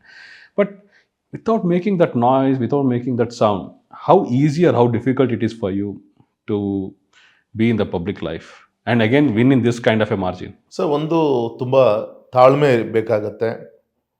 ಬೆಳಗ್ಗೆ ದೇವ್ರ ಪೂಜೆ ಎಷ್ಟು ಮುಖ್ಯನೋ ಅಷ್ಟೇ ಮುಖ್ಯ. ಬೆಳಗ್ಗೆ ನಾನು ಕೆಲಸಕ್ಕೆ ಹೊರಡೋದೊಳಗೆ ಸುಮಾರು ಬೆಳಗ್ಗೆ 100-200 ಜನ ಮನೆ ಹತ್ತಿರ ಅವ್ರ ವೈಯಕ್ತಿಕ ವಿಚಾರಗಳನ್ನು ಇಟ್ಕೊಂಡ್ಬಂದಿರ್ತಾರೆ, ಸಾಲ್ವ್ ಮಾಡ್ತೀವಿ. ಮತ್ತು ಸಂಜೆ ವಾಪಸ್ ಮನೆ ಬರೋ ಟೈಮಲ್ಲೂ ಕೂಡ ಮನೆ ಹತ್ರ ಇರ್ತಾರೆ, ಪಬ್ಲಿಕ್ಸ್ ಅಟೆಂಡ್ ಮಾಡ್ತೀನಿ. ಅಂದರೆ ಯಾರೊಬ್ಬರನ್ನು ಕೂಡ ಹರ್ಟ್ ಮಾಡಬಾರ್ದು ಅನ್ನೋದು ನನ್ನ ಪ್ರಯಾರಿಟಿ ಸರ್. ಆಗುತ್ತಾ ಒಂದು ಪ್ರಾಮಾಣಿಕ ಪ್ರಯತ್ನ, ಎಸ್ ಆರ್ ನೋ, ಆ ಒಂದು ಪ್ರಯತ್ನವನ್ನು ಮಾಡ್ತೀನಿ ಸರ್. ಮತ್ತು ಎರಡನೇದು, ಯಾವುದೋ ಒಂದು ಪಬ್ಲಿಸಿಟಿಗೋಸ್ಕರ ನಾನು ಯಾರೋ ಒಬ್ಬನು ನಾನು 100 ಒಳ್ಳೆ ಕೆಲಸ ಮಾಡೋಕ್ಕಿಂತ ಯಾರೋ ಒಬ್ಬನ ಬಗ್ಗೆ ಕಾಮೆಂಟ್ ಮಾಡಿದ್ರೆ ಇನ್ನೂ ಹೆಚ್ಚಿಗೆ ಹೈಲೈಟ್ ಆಗುತ್ತೆ. ಅದರಿಂದ ಏನು ಲಾಭ? ಅದರಿಂದ ಮತದಾರರಿಗೆ ಏನು ಲಾಭ? ನಮ್ಮ ಪಕ್ಷಕ್ಕೆ ಏನು ಲಾಭ? ಅದ್ರ ಮೊದಲು ಈ ಒಂದು ಗುಡ್ ಕ್ವಾಲಿಟೀಸ್ಗಳನ್ನ, ಈ ಥರ ವರ್ಕ್ಗಳನ್ನು ಇಟ್ಕೊಂಡು, ಡೆವಲಪ್ಮೆಂಟ್ ಇಟ್ಕೊಂಡು ಕೆಲಸ ಮಾಡ್ಕೊಂಡು ಹೋಗೋದು ಬಿಟ್ಟರೆ ನನಗೆ ಆ ಥರ ವಿಚಾರ ಆಸಕ್ತಿನೇ ಇಲ್ಲ. ಮತ್ತು ಪೊಲಿಟಿಕ್ಸ್ ಅಂದರೆ ನಾನು ಕ್ಷೇತ್ರದ ಜನರ ಅಭಿವೃದ್ಧಿ ವಿಚಾರ, ದಟ್ ಇಸ್ ಕಾಲ್ಡ್ ಪೊಲಿಟಿಕ್ಸ್ ಅಂತ ನಾನು ಅಂದ್ಕೊಂಡಿದ್ದೀನಿ. ನೀವು ಕ್ಷೇತ್ರದ ಬಗ್ಗೆ ಮಾತಾಡಿದ್ರಲ್ಲ ಇವಾಗ, it's a big constituency Shivamogga. It's not a small constituency. From 50,000 lead in the first one to 2.5 now. Can you name 10 ಜನ key people in your different places who have really played a part?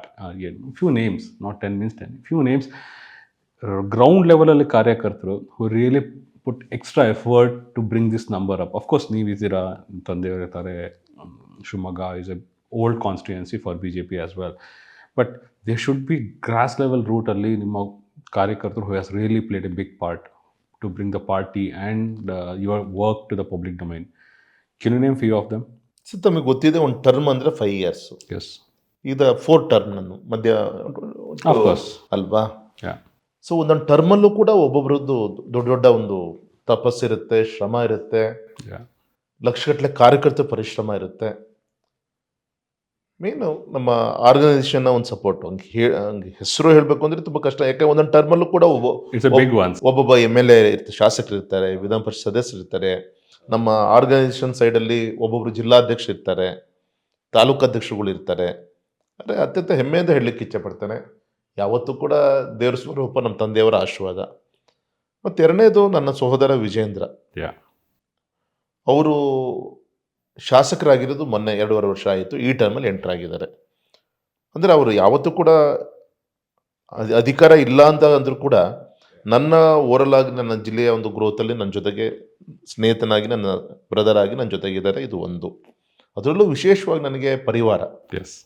ನಮ್ಮ ರಾಷ್ಟ್ರೀಯ ಸ್ವಯಂ ಸೇವಕ ಸಂಘದ ಗೌರವಾನ್ವಿತ ಪಟ್ಟಾಭಿಜಿ ಅವರು, ಅದೇ ರೀತಿ ನಮ್ಮ ಭಾನು ಪ್ರಕಾಶ್ ಜಿ ಬೇಗ ನಾವು ಕಳ್ಕೊಂಡ್ವಿ, ನಮ್ಮ ಜೊತೆಗೆ ಅವರು ಇಲ್ಲ ಅವತ್ತು. ಹೌದು. ಇನ್ನು ನಾನು ದಕ್ಷಿಣ ಕನ್ನಡ, ಉಡುಪಿ, ಬೈಂದೂರು ಕಡೆಗೆ ನಾನು ಹೋದರೆ ಇವತ್ತು ಹಾಲಡಿ ಶ್ರೀನಿವಾಸ್ ಶೆಟ್ಟರು ನ್ಯೂಟ್ರಲ್ ಆಗಿದ್ದಾರೆ. ಅಂದರೆ ಚುನಾವಣಾ ರಾಜಕಾರಣದಿಂದ ದೂರ ಸರಿದ್ದಾರೆ. ಅವ್ರನ್ನ ನಾನು ನೆನೆಸ್ಕೊಬೋದು. ಪ್ರಭಾಕರ್ ಭಟ್ರು ಅಂತ ಹೇಳಿ ಅವರು ನಾನು ನೆನೆಸ್ಕೊಬೋದು. ಸೋಮಶೇಖರ್ ಭಟ್ ಅಂತೇಳಿ ನಾನು ನೆನೆಸ್ಕೊಬೋದು.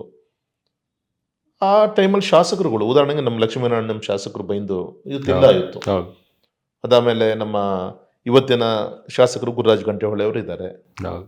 ಮತ್ತು ನಮ್ಮ ಜಿಲ್ಲೆಯ ಎಲ್ಲ ಶಾಸಕರುಗಳ ಒಂದು ಸಹಕಾರ, ವಿಶೇಷವಾಗಿ ನಮ್ಮ ಹಾಲಪ್ಪನವರು, ಅವತ್ತಿಂದ ಈಗಿನವರು ಕೂಡ ನಮ್ಮ ಹರತಾಳ ಹಾಲಪ್ಪನವರು ನಮ್ಮ ಸಂಘಟನೆ ಜೊತೆಗೆ ನನ್ನ ಜೊತೆಗೆ ಸದಾ ಇರುವಂಥ ಒಬ್ಬ ಹಿರಿಯ ಮುಖಂಡರು. ಈ ಥರ ರಾಜಕೀಯವಾಗಿ ಉದಾಹರಣೆಗೆ ನಾನು ಆರ್ಗನೈಸೇಷನ್ ಸೈಡಲ್ಲಿ ನಾವು ಯೋಚನೆ ಮಾಡಿದ್ರೆ, ಮೇಘರಾಜ್ ಅಂತೇಳಿ ನಮ್ಮ ಜಿಲ್ಲಾಧ್ಯಕ್ಷರು, 2 ಟರ್ಮ್ ಜಿಲ್ಲಾಧ್ಯಕ್ಷರು. ಎಷ್ಟು ಒತ್ತಡ ಇರುತ್ತೆ ಒಬ್ಬ ಜಿಲ್ಲಾಧ್ಯಕ್ಷನಿಗೆ ಅಂದರೆ, ನಾನೇನೋ ಒಬ್ಬ MP, ಅರೆ ಒಬ್ಬ ಜಿಲ್ಲಾಧ್ಯಕ್ಷನಿಗೆ MP ಇರ್ಬೋದು, MLA ಇರ್ಬೋದು, ಜಿಲ್ಲಾ ಪಂಚಾಯತ್ ಇರ್ಬೋದು, ಎಲ್ಲದೂ ಕೂಡ ಚುನಾವಣೆಗಳನ್ನು ಕೂಡ ಗಮನಿಸಬೇಕು. ಆರ್ಗನೈಸೇಷನ್ ಸೈಡಲ್ಲಿ ಎಲ್ಲ ಪಂಚಾಯತಿ ಮಟ್ಟದಲ್ಲೂ ಕೂಡ ನಮ್ಮ ಸಂಘಟನೆಯನ್ನು ಗಮನಿಸಬೇಕಾಗ್ತದೆ. ಆ ಥರ ಒಬ್ಬ ಸ್ನೇಹಿತ ನಮ್ಮ ಮೇಘರಾಜ್. 2 ಟರ್ಮಲ್ಲಿ ಅವರು ಅಧ್ಯಕ್ಷರಾಗಿದ್ದರು. ಇಡೀ ತಂಡ ರೀತಿ ನಾನು ಕೆಲವು ಹೆಸರುಗಳನ್ನ ನಾನು ಹೇಳ್ಬೋದು ಸರ್. ನೀವು ಮಾತಾಡ್ತಾವಾಗಲೇ ದೊರೆಸ್ವಾಮಿ ಸರ್ ಬಗ್ಗೆ ಮಾತಾಡಿದ್ರಿ. ಅವರ ಇನ್ಸ್ಪಿರೇಷನ್ ಮೇಲೆ ತಾವು ಶಿವಮೊಗ್ಗದಲ್ಲೂ one of the biggest educational institutions we have started it. How it came, ಹೆಂಗೆ ಬಂತದು? ನಮ್ಮ ತಂದೆ ಸಂಕಲ್ಪ. ನಾನು ಮಂಡ್ಯದಿಂದ ಬಂದಂಥವನು. ಅವತ್ತನ ಒಂದು ಕಷ್ಟದ ಕಾಲ. ಶಿಕಾರಿಪುರ ತನ್ನ ರಾಜಕೀಯ ಜೀವನವನ್ನು ಶುರು ಮಾಡಿಕೊಂಡ್ರು. 94ನೇ ಇಸ್ವಿಯಲ್ಲಿ ಶಿಕಾರಿಪುರದಲ್ಲಿ ಎಜುಕೇಷನ್ ಇನ್ಸ್ಟಿಟ್ಯೂಷನ್, ಸ್ವಾಮಿ ವಿವೇಕಾನಂದ ವಿದ್ಯಾಸಂಸ್ಥೆ ಅಂತೇಳಿ, ಅಲ್ಲಿ ಫಸ್ಟ್ ಅವರು ಯಡಿಯೂರಪ್ಪ ಸಾಹೇಬರು ಅಲ್ಲಿ ಯೋಚನೆ ಮಾಡಿದ್ರು ಶಿಕಾರಿಪುರದಲ್ಲಿ. ಈಗಾಗಲೇ ಆ ಟ್ರಸ್ಟಿನ ಅಡಿಯಲ್ಲಿ B.Ed ಕಾಲೇಜ್ ಇದೆ, ರಷ್ಯನ್ಸ್ಗೂ ಸುಮಾರು 2,500 ಮಕ್ಕಳಿದ್ದಾರೆ. ನೀವು ಅದರಲ್ಲಿ ಟ್ರಸ್ಟಿ ಆಗಿದ್ರಿ ಅನ್ಸುತ್ತೆ. ವೆನ್ ಇಟ್ ವಾಸ್ ನಾನು ಅಲ್ಲಿ ಟ್ರಸ್ಟಿ ಇದ್ದೀನಿ, ಪ್ರೆಸಿಡೆಂಟು ಕೂಡ ಇದ್ದೀನಿ ನಾನು. ಉದಾಹರಣೆ B.Ed ಅಲ್ಲಿ ಟಾಪ್ 10 ರ್ಯಾಂಕ್ಸಲ್ಲಿ 5 to 6 ರ್ಯಾಂಕ್ಸ್ ನಮ್ಮ B.Ed ಕಾಲೇಜ್ಗೆ ಬರುತ್ತೆ, ಕುವೆಂಪು ಯೂನಿವರ್ಸಿಟಿ ಅಂಡರ್ನಲ್ಲಿ. ಶಿಕಾರಿಪುರದ ಕ್ಯಾಂಪಸ್ ಆಯಿತು. ಶಿವಮೊಗ್ಗದಲ್ಲಿ ಏನಾದರೂ ಒಂದು ನಮ್ಮ ಮಲೆನಾಡು ಭಾಗದ ವಿದ್ಯಾರ್ಥಿಗಳಿಗೆ ಏನೋ ಮಾಡಬೇಕು ಅಂತೇಳಿ ಯೋಚನೆ ಮಾಡಿ, ಯಾರ ಜೊತೆ ಮಾಡಬೇಕು ಅಂತ ಹೇಳಿದಾಗ, ಅವತ್ತು ನನ್ನ ತಂದೆ ಇರ್ಬೋದು, ನನ್ನ ಸೋದರಿ ಸಿಸ್ಟರ್ ಉಮಾ ಅಂತ ಇದ್ದಾರೆ, ಬೆಂಗಳೂರಿನಲ್ಲೇ ಇದ್ದಾರೆ. ಇವರೆಲ್ಲರೂ ಕೂಡ ಯೋಚನೆ ಮಾಡಿ ಅವ್ರ ಹತ್ರ ಪ್ರಸ್ತಾಪ ಇಟ್ಟಾಗ ಬೆಂಗಳೂರಿನಲ್ಲೇ ಮಾಡೋಣ ಅಂತ ಅಂದರು. ಯಾರು? ಜವಾಹರ್ಜಿ ಅವರು, ಸಾರಿ ಜವಾಹರ್ ಅವರ, ನಮ್ಮ ದೊರೆಸ್ವಾಮಿ ಅವರ ಸಣ್ಣವರು. ದೊರೆಸ್ವಾಮಿ ಅವರು ಬೆಂಗಳೂರಿನಲ್ಲೇ ಮಾಡೋಣ ಅಂದರು. ಇಲ್ಲ ನಾನು ನಮ್ಮ ಕ್ಷೇತ್ರಕ್ಕೆ ಏನಾದ್ರು ಮಾಡಬೇಕು ಅಂಥೇಳಿ ಯೋಚನೆ ಮಾಡಿದಾಗ, ನಿಮ್ಮ ಗೈಡೆನ್ಸ್ ಬೇಕು ಅಂಥೇಳಿ ನಾವು PS means EPS people education ನಮ್ಮದು ಪ್ರೇರಣೆ ಕೊಡಲಿಕ್ಕೆ ಇದು PS ಅಂತ ಇದಾಗುತ್ತೆ. ಅವರೆಲ್ಲರ ಸಹಕಾರ. ಇದು ಶಿವಮೊಗ್ಗದಲ್ಲಿ ತುಂಬ ಒಳ್ಳೆಯ ಇನ್ಸ್ಟಿಟ್ಯೂಷನ್ ಎಸ್ಟಾಬ್ಲಿಷ್ಮೆಂಟ್ ಆಗಿದೆ. ಸುಮಾರು 6,500 to 7,000 ಮಕ್ಕಳಿದ್ದಾರೆ. ಡೀಮ್ಡ್ ಯೂನಿವರ್ಸಿಟಿಗೂ ಕೂಡ ನಾನು ಮೂವ್ ಮಾಡ್ತಾ ಇದ್ದೀನಿ. ಇವತ್ತು ನಾನೇ ಆ ಸಂಸ್ಥೆಯ ಅಧ್ಯಕ್ಷನೂ ಕೂಡ ನಾನಿದ್ದೀನಿ. ಎಲ್ಲೂ ಕೂಡ ಕ್ವಾಲಿಟಿ, ಅದು ಅಕಾಡೆಮಿಕ್ ರಿಲೇಟೆಡ್ ಇರ್ಬೋದು ಅಥವಾ ನಮ್ಮ ಇನ್ಫ್ರಾಸ್ಟ್ರಕ್ಚರ್ ರಿಲೇಟೆಡ್ ಇರ್ಬೋದು, ಕಾಂಪ್ರಮೈಸ್ ಇಲ್ಲ. ಅವತ್ತು ದೊರೆಸ್ವಾಮಿಗಳು 25 ಎಕರೆ ಸಾಕು, 25 ಎಕರ್ಸ್ ಸಾಕು ಅಂತ ಹೇಳಿದ್ರು. ಫಾದರ್ 50 ಎಕರ್ಸ್ ತಗೋ ಅಂತ ಹೇಳಿದ್ರು. ಇವಾಗ 50 ಎಕರ್ಸ್ ಕೂಡ ಶಾರ್ಟ್ ಆಗ್ತಾ ಇದೆ ಇವತ್ತು. ಎಷ್ಟು ಜನ ಸ್ಟೂಡೆಂಟ್ಸ್ ಇದ್ದಾರೆ ಅಲ್ಲಿ ಇವಾಗ? ಈಗ ಹತ್ತತ್ರ ಒಂದು 6,500 ಮಕ್ಕಳಿದ್ದಾರೆ ಸರ್. ಈಗ 6,500 ಮಕ್ಕಳಿದ್ದಾರೆ. ಖುಷಿ ಅನ್ಸರ್. ಓವರ್ಲಾಗ್ ನಮ್ಮ 2 ಟ್ರಸ್ಟಿಂದ ಹತ್ತತ್ರ ಒಂದು 10,000 ಮಕ್ಕಳಿಗೆ ಇವತ್ತು ಎಜುಕೇಷನ್ ಕೊಡುವಂಥ ಕಾರ್ಯ ಆಗ್ತಾ ಇದೆ ಇವತ್ತು. Coming back into the BJP sir, 2009 BJP, 2025-26 BJP, difference ಇದೆ, ಸಾಕಷ್ಟು ಡಿಫ್ರೆನ್ಸ್ ಇದೆ ಸರ್. ಆ ಟೈಮಲ್ಲಿ it was more of a soft BJP ಥರ ಕಾಣ್ತಾ ಇತ್ತು, if I am not wrong. ನಾನು RSS ಇಂದನೇ ಬಂದಿರೋದು. Let be very frank with you on this. ನಾನು ಶಿವಮೊಗ್ಗ ಜಯನಗರದ ಹತ್ರ ಸರ್ವೋದಯ ಸ್ಕೂಲಲ್ಲಿ RSS ಕ್ಯಾಂಪ್ ನಡೀತಾ ಇತ್ತು. ನಾವು RSS ಅಲ್ಲಿಂದನೇ ಬಂದಿರೋದು. ಸೊ ಅವಾಗಿನ BJP ಅಂತಂದರೆ it's a very soft BJP ಅನ್ನೋದು. ಅಡ್ವಾನಿ ಸರ್ ಇರ್ಬೋದು, ವಾಜಪೇಯಿ ಸರ್ ಇರ್ಬೋದು. ನಾವು it's A very aggressive BJP ಅನ್ನಲ್ಲ, but very result oriented BJP ಅನ್ನೋ ಥರದಲ್ಲಿ ಕಾಣುತ್ತೆ. ಅದು ಆ್ಯಸ್ ಎ ಲೇ ಮ್ಯಾನ್ ನಮಗೆ ಕಾಣೋದು. What do you see? ಏನು ಚೇಂಜಸ್ ಇದೆ? ಆಗಿನ ಬಿ ಜೆ ಪಿ ಹೆಂಗಿತ್ತು, ಈಗಿನ ಬಿ ಜೆ ಪಿ ಹೆಂಗಿದೆ? What are the changes you are seeing?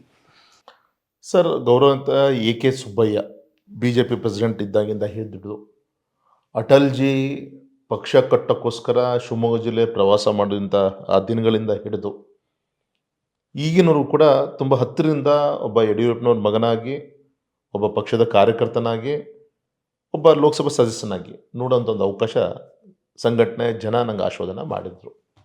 ನಂಗೆ ಇನ್ನೂ ನೆನಪಿದೆ, ಅಟಲ್ಜಿ ಶಿಕಾರಿಪುರಕ್ಕೆ ಫಸ್ಟ್ ಟೈಮ್ ಬಂದಾಗ ನಮ್ಮ ತಾಯಿ ಮತ್ತು ನಮ್ಮ ಚಿಕ್ಕಮ್ಮ ಅವರಿಗೆ ಆರತಿ ಮಾಡಿದ್ದಿರ್ಬೋದು, ಅಟಲ್ಜಿ ಮನೆಗೆ ಊಟಕ್ಕೆ ಬಂದಂಥ ಸಂದರ್ಭ ಇರ್ಬೋದು, ನೀವು ಫೋಟೋ ನೋಡಿದೆ ಅದು. ನಮ್ಮ ತಂದೆ ತಾಯಿಯ ಷಷ್ಠಾಬ್ದಿ ಕಾರ್ಯಕ್ರಮಕ್ಕೆ 60 ವರ್ಷದ ಷಷ್ಠಾಬ್ದಿ ಕಾರ್ಯಕ್ರಮಕ್ಕೆ ಬಂದು ಆಶೀರ್ವಾದನ ಮಾಡಿದಂಥ ವಿಚಾರಗಳಿವೆ. ಆ ಸಂದರ್ಭ ಇರ್ಬೋದು, AK ಸುಬ್ಬಯ್ಯನವರು ಸ್ಟೇಟ್ ಪ್ರೆಸಿಡೆಂಟ್ ಆದಾಗ ಆ ಒಂದು ಸಂದರ್ಭನೂ ಕೂಡ ನಾನು ನೋಡಿದ್ದೀನಿ. ಅದಾದಮೇಲೆ ನಮ್ಮ ತಂದೆ ಸ್ಟೇಟ್ ಪ್ರೆಸಿಡೆಂಟ್ ಆದಾಗ ಫಸ್ಟ್ BJP ಒಂದು ಕಾರು ಅಂತ ಬಂದಿದ್ದು, ನನಗೆ ಅದನ್ನು ಕೂಡ ನಾನು ನೋಡಿದ್ದೀನಿ. ಆದರೆ ಅವತ್ತು ನನಗೆ ಇನ್ನೂ ನೆನಪಿದೆ, ಯಡಿಯೂರಪ್ಪನವರು ಒಂದು ನನಗೆ ಅವ್ರ ಜೊತೆ ತಿರುಗಾಡೋದು ನನಗೂ ಸ್ವಲ್ಪ ಚಟ ಓಡಾಡ್ತಾ ಇದ್ದೆ. ಎಲ್ಲಿವರೆಗೂ ಅಂದರೆ ನಾನು ಥರ್ಡ್ ಸ್ಟ್ಯಾಂಡರ್ಡು, ನನಗೆ ಪಾಠ ಹೇಳ್ಕೊಡ್ತಾರೆ ಟೀಚರು, ಟ್ಯೂಷನ್ ಬೆಳಿಗ್ಗೆ 6ರಿಂದ 7ರಿಂದ 8, 8:30. ನಮ್ಮ ಮನೆ ಮುಂದೆ 3 ಬಸ್ ನಿಂತ್ಕೊಂಡಿದೆ.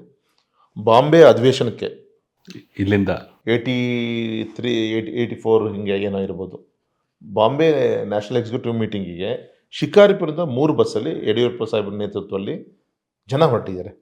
ನನಗೆ ಆ ಕಡೆ ಒಂದು ಕಿವಿ ಟ್ಯೂಷನ್ ಕಡೆಗೆ ಮ್ಯಾಥ್ಸ್ ಮಣಿ ಅಂತ ಟೀಚರ್ ಇದ್ದರು, ಇನ್ನೊಂದು ಕಡೆ ಇವರು ಬಾಂಬೆ ಹೋಗ್ತಾ ಇದ್ದಾರೆ. ಟೀಚರ್ ಒಂದು ಮಾತು ಕೇಳಿದೆ, ಯಾಕೋ ನೀವು ಹೋಗಲ್ಲ ಅನ್ನೋ ಅಂತ ಕೇಳಿಬಿಟ್ರು. ಅದು ಎಲ್ಲಿಂದ ಟೆಂಪ್ಟ್ ಆಯಿತು ನನಗೆ ಗೊತ್ತಿಲ್ಲ. ಟ್ಯೂಷನ್ ಬ್ಯಾಗ್ ಸಮೇತ ಹೋಗಿ ಬಸ್ಸಲ್ಲಿ ಕೂತ್ಕೊಂಡ್ಬಿಟ್ಟಿದ್ದೀನಿ ನಾನು.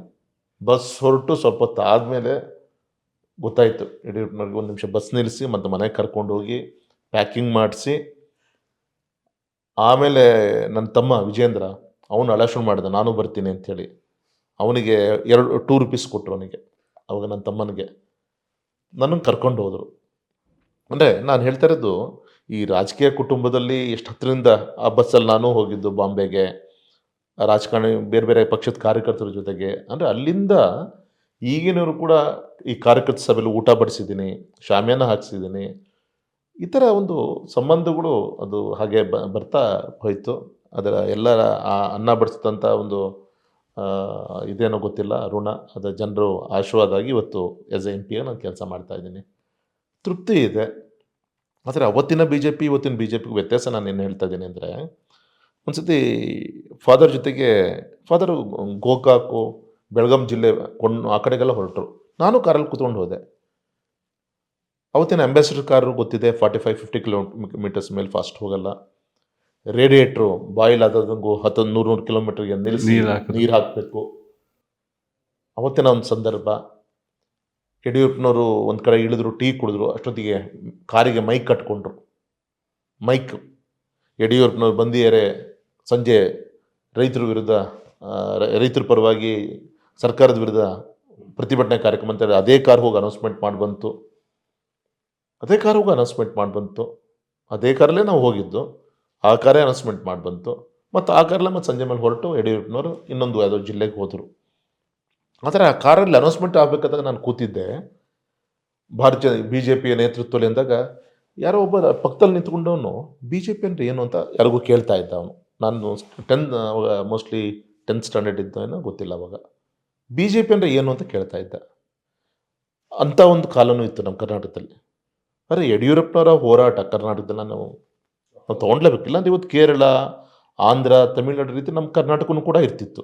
ಸೌತ್ ಇಂಡಿಯಾದಲ್ಲಿ there is no one other than sir has pot. ಅಂಥ ಒಂದು ಕರೆದು ಊಟ ಇವತ್ತು ಪಕ್ಷಕ್ಕೆ ಡೊನೇಟ್ ಮಾಡೋವಂಥ ಕೈಗಳಿದೆ, ಕೆಲಸ ಮಾಡೋದು ತುಂಬ ಕೈಗಳಿದೆ, ಕೆಲಸ ಮಾಡಿದ ಕಾರ್ಯಕರ್ತರಿದ್ದಾರೆ. ಅವ್ರು BJP ಅಂದರೆ ಯಾಕಪ್ಪ ಅಂತೇಳಿ ಹಿಂಸರಿಯುವಂಥ ಒಂದು ವ್ಯವಸ್ಥೆ. ಆ ಟೈಮಲ್ಲಿ ಯಡಿಯೂರಪ್ಪ ಸಾಹೇಬರು ಕಟ್ಟಿದ್ದು, ದುಡ್ಡು ಜೋಡಿಸಿದ್ದು, ವೆಹಿಕಲ್ ಜೋಡಿಸಿದ್ದು, ಸೈಕಲಲ್ಲಿ ಪಕ್ಷ ಕಟ್ಟಿದ್ದು, ಬುಲೆಟ್ ಬೈಕಲ್ಲಿ ಓಡಾಡಿದ್ದು, ಸೀಮೆಣ್ಣೆ ಹಾಕ್ಕೊಂಡು ಕಾರುಗಳು, ಪೆಟ್ರೋಲ್ ಹಾಕಿದರೆ ಕಾಸ್ಟ್ಲಿ ಆಗುತ್ತೆ, ಡೀಸೆಲ್ ಹಾಕಿದರೆ ಸೀಮೆಣ್ಣೆ ಹಾಕ್ಕೊಂಡು ರನ್ ಮಾಡಿದಂಥ ಕಾರ್ಗಳು ನಮ್ಮ ಕಣ್ಣು ಮುಂದಿದೆ.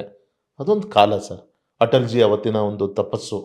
ಅಟಲ್ಜಿ ಒಂದು ಸಂಘಟನೆ ಕಟ್ಟೋಕ್ಕೋಸ್ಕರ ಅವರು ಅಟಲ್ ಬಿಹಾರಿ ಈಸ್ ಫ್ರಮ್ ಬಿಹಾರ್ ಅಲ್ಲಿಂದ ಇವ್ರು ಬಂದ್ರಲ್ಲ ಅವರು. ಮತ್ತು ಅವರು 2 MP ಗೆದ್ದಾಗೂ ಅದೇ ಒಂದು ವಿಶ್ವಾಸ. ಹೌದು ಇಂದಿರಾ ಗಾಂಧಿ ಸಾವಾದಾಗ ಅವ್ರಿಗೆ ಸೋಲಾದಾಗ ಹೌದು ಭದ್ರಾವತಿಲಿ ಒಬ್ಬ ಕಾರ್ಯಕರ್ತ ಆತ್ಮಹತ್ಯೆ ಮಾಡಿಕೊಂಡ. ಹೌದು ಅಂತ ಅಟಲ್ಜಿ ಒಬ್ಬ ಕಾರ್ಯಕರ್ತನ ಸಾವಿಗೋಸ್ಕರ ಬಂದು ಹೋದ್ರಲ್ಲ.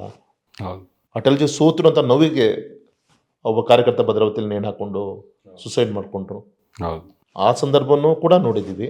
ಇವತ್ತಿನ ಮೋದಿಜಿಯವರ ನೇತೃತ್ವ ಯಾವ ರೀತಿ ಡೈನಾಮಿಕ್ ಆಗಿ ಇವತ್ತು ತೆಗೆದುಕೊಂಡು ಹೋಗ್ತದೆ. ನಾನು ಫಸ್ಟ್ ಟೈಮ್ MP ಆದಾಗ ಪಾರ್ಲಿಮೆಂಟಲ್ಲಿ ಕೂತಾಗ ಅವತ್ತು ಮನಮೋಹನ್ ಸಿಂಗ್ ಜಿ ಪ್ರಧಾನಮಂತ್ರಿಗಳು, ಅಟಲ್ಜಿ ಯಾರ ಮುಗ್ದಿತ್ತು.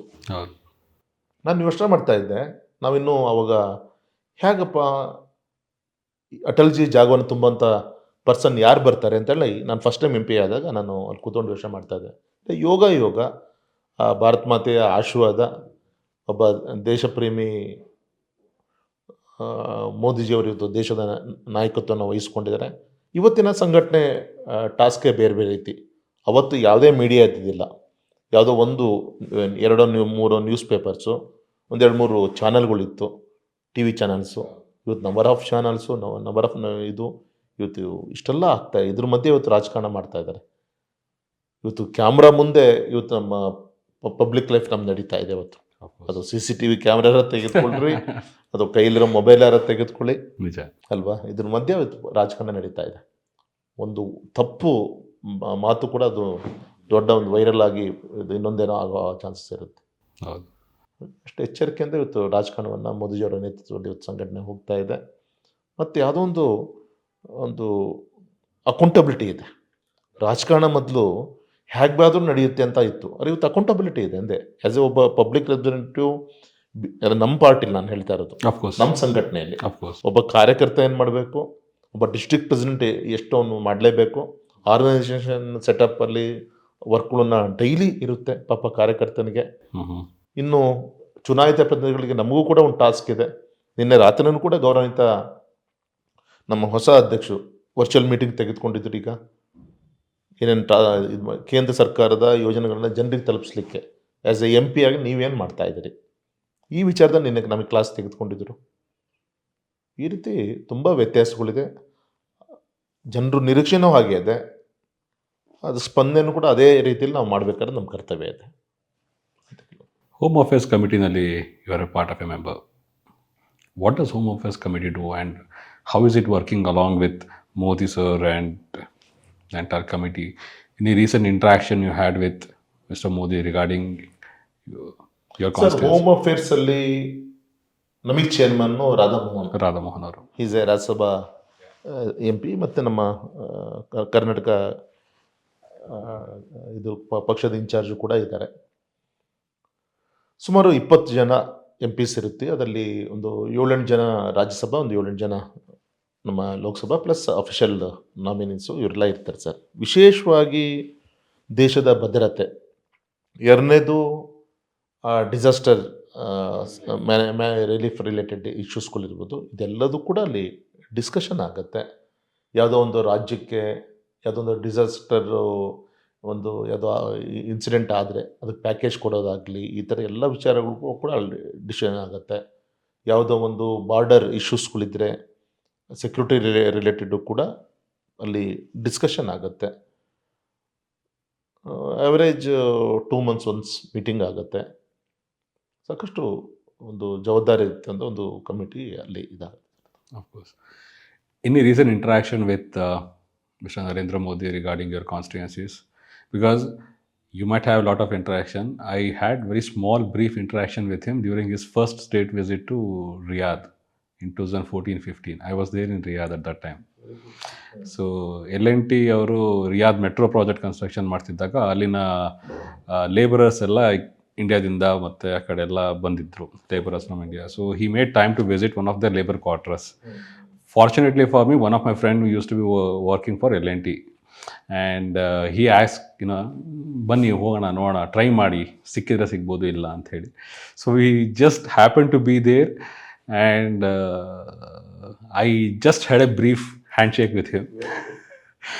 And what inspired me to tell you is, especially the people, there is a conception that ಹೇಳಿ ಜೈಕಾರ ಹಾಕಿಸ್ಕೊತಾರೆ ಅಂತ ಒಂದು ಮಿಸ್ಕಾನ್ಸೆಪ್ಷನ್ಸ್ ಇರುತ್ತೆ. I mean especially for some political leaders, not for all political leaders.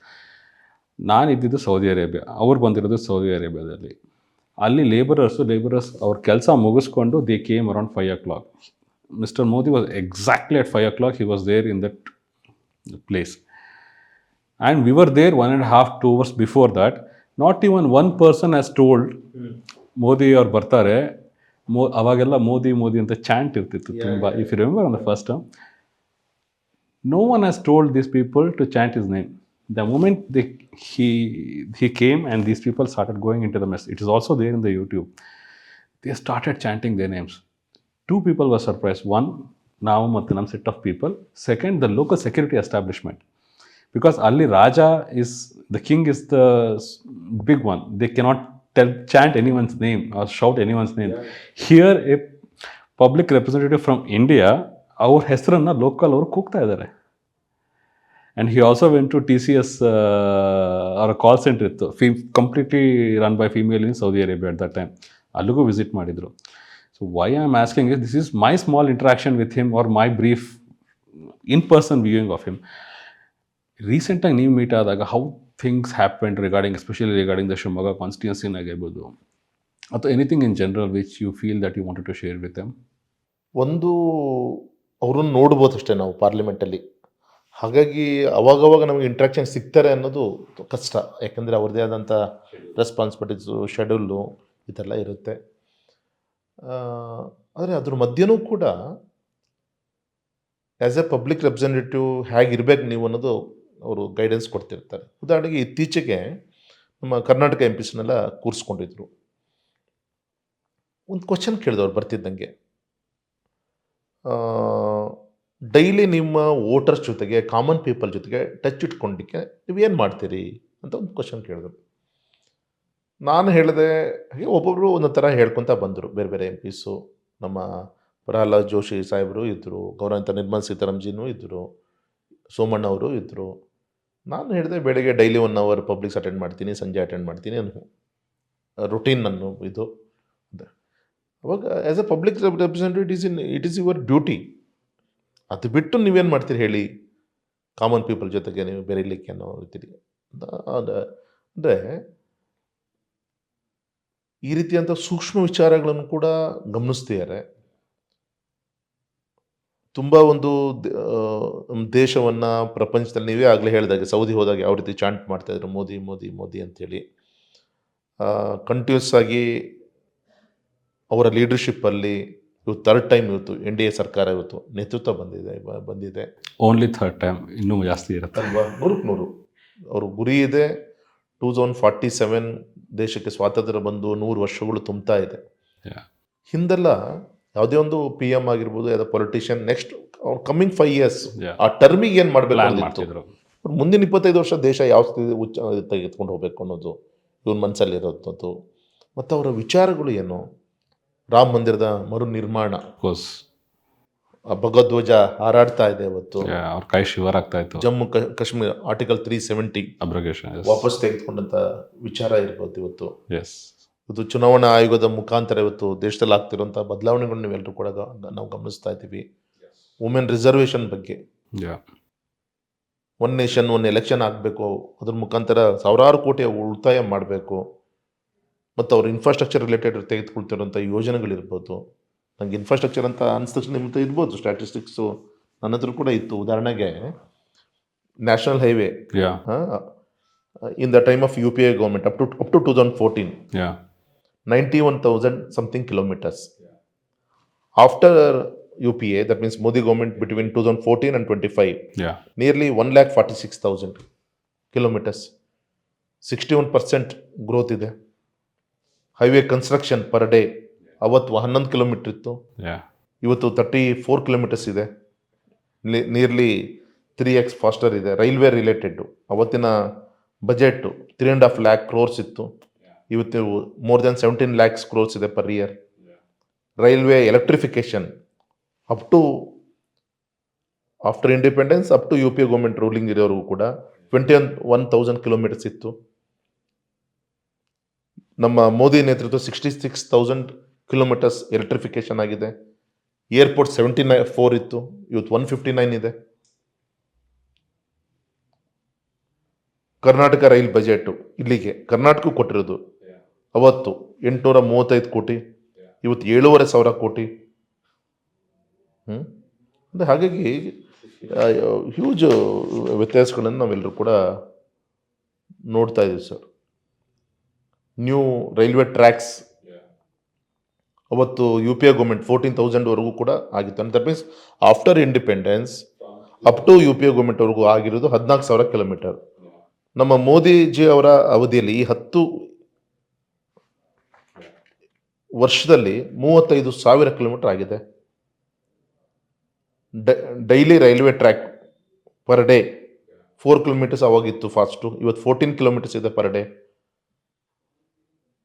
Railway electrification ಆಗಿರೋದು ನೋಡಿ, ಆಶ್ಚರ್ಯ ನೋಡಿ.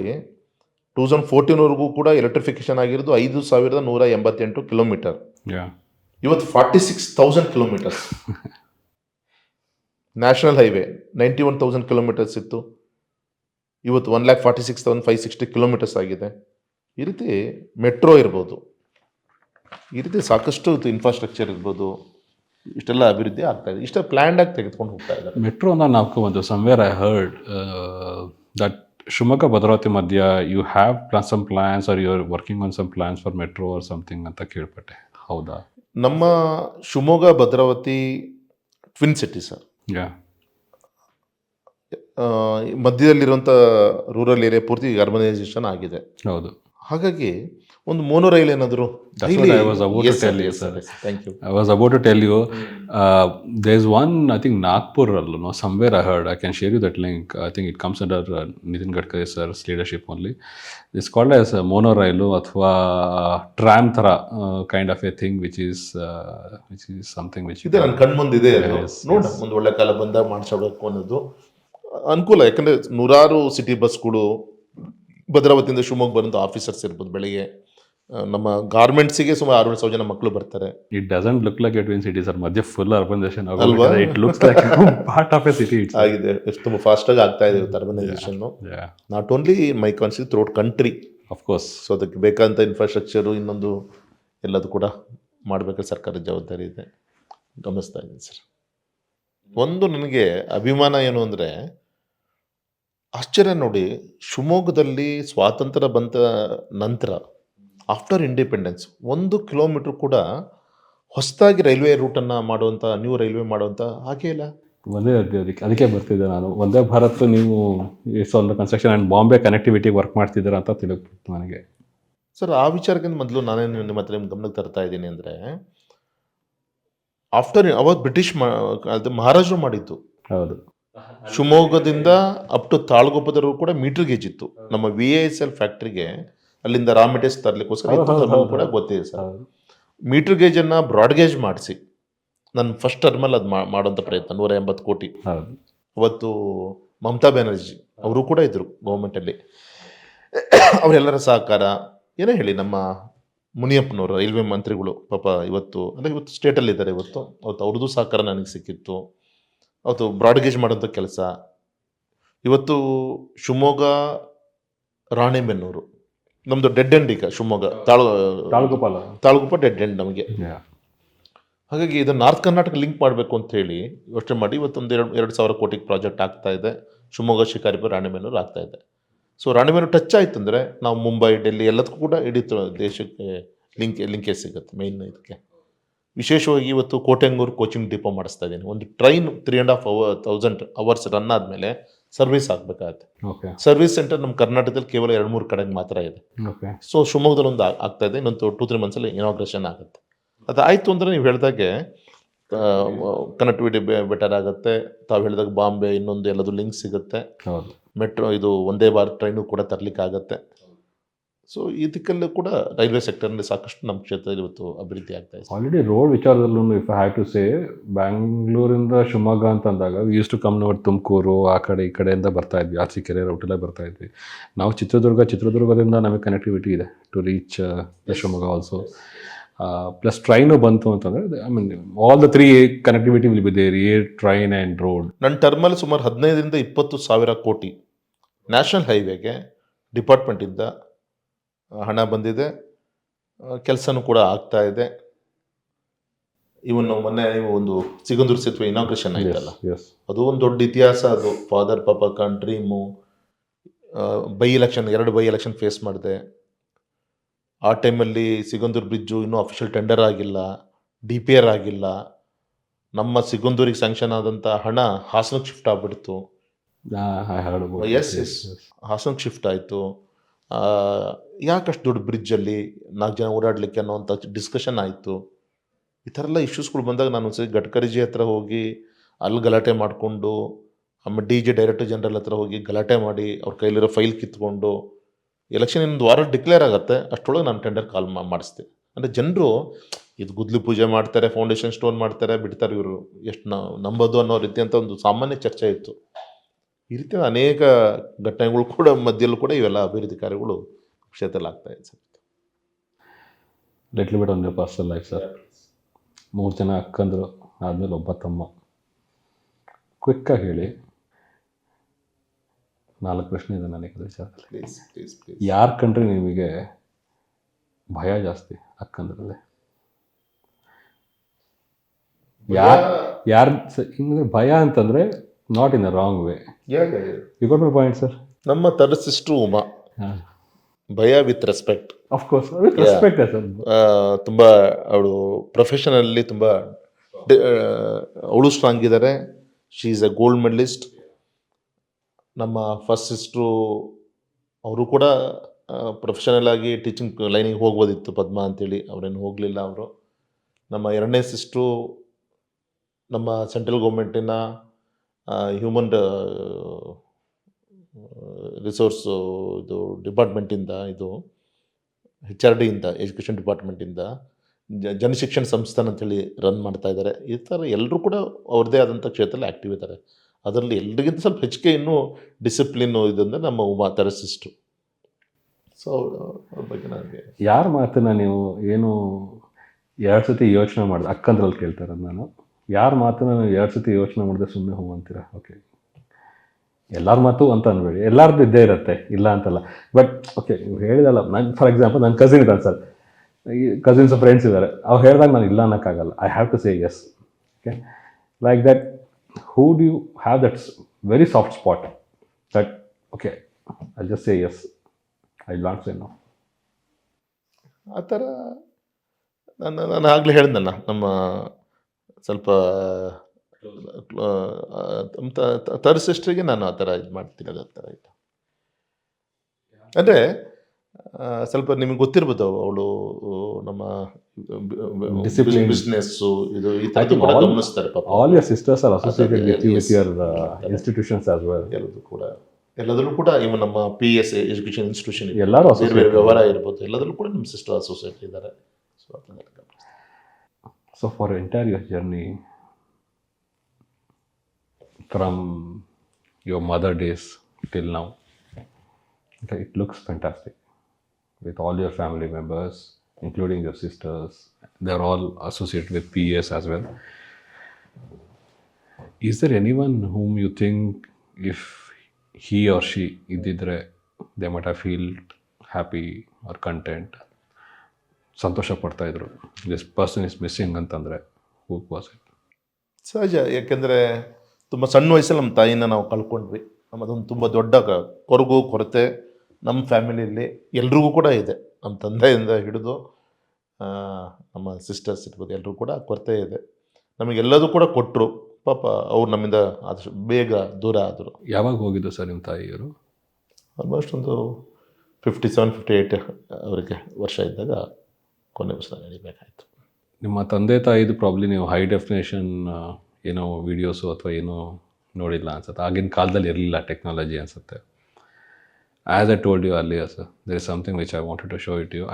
I took one liberty knowing you. I took one liberty and AI use ಮಾಡಿಕೊಂಡು I have brought something for you. Please. I took that liberty without asking you, but your team knows about it. Okay? ಒಂದು photo ತೋರಿಸ್ತೇನೆ ಸರ್, ನನಗೆ ಅದ್ರ background ಬೇಕು ಒಂಚೂರು. ಈ photo ಎಲ್ಲಿ ತೆಗ್ದಿರೋದು?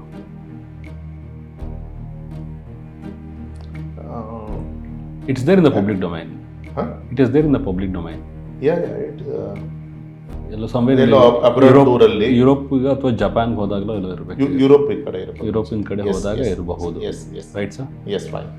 ನಿಮ್ಮ ತಾಯಿದು ನೀವು ಹೈ ಡೆಫಿನೇಷನ್ ವಿಡಿಯೋಸ್ ನೋಡಿರಲ್ಲ ಸರ್, ತುಂಬ ವರ್ಷ ಆಗಿದೆ ತಿಳ್ಕೊಂಡು. Just in case if your mother is alive today, And who can say if your love grows as your heart shows only time? Thank you so much. We are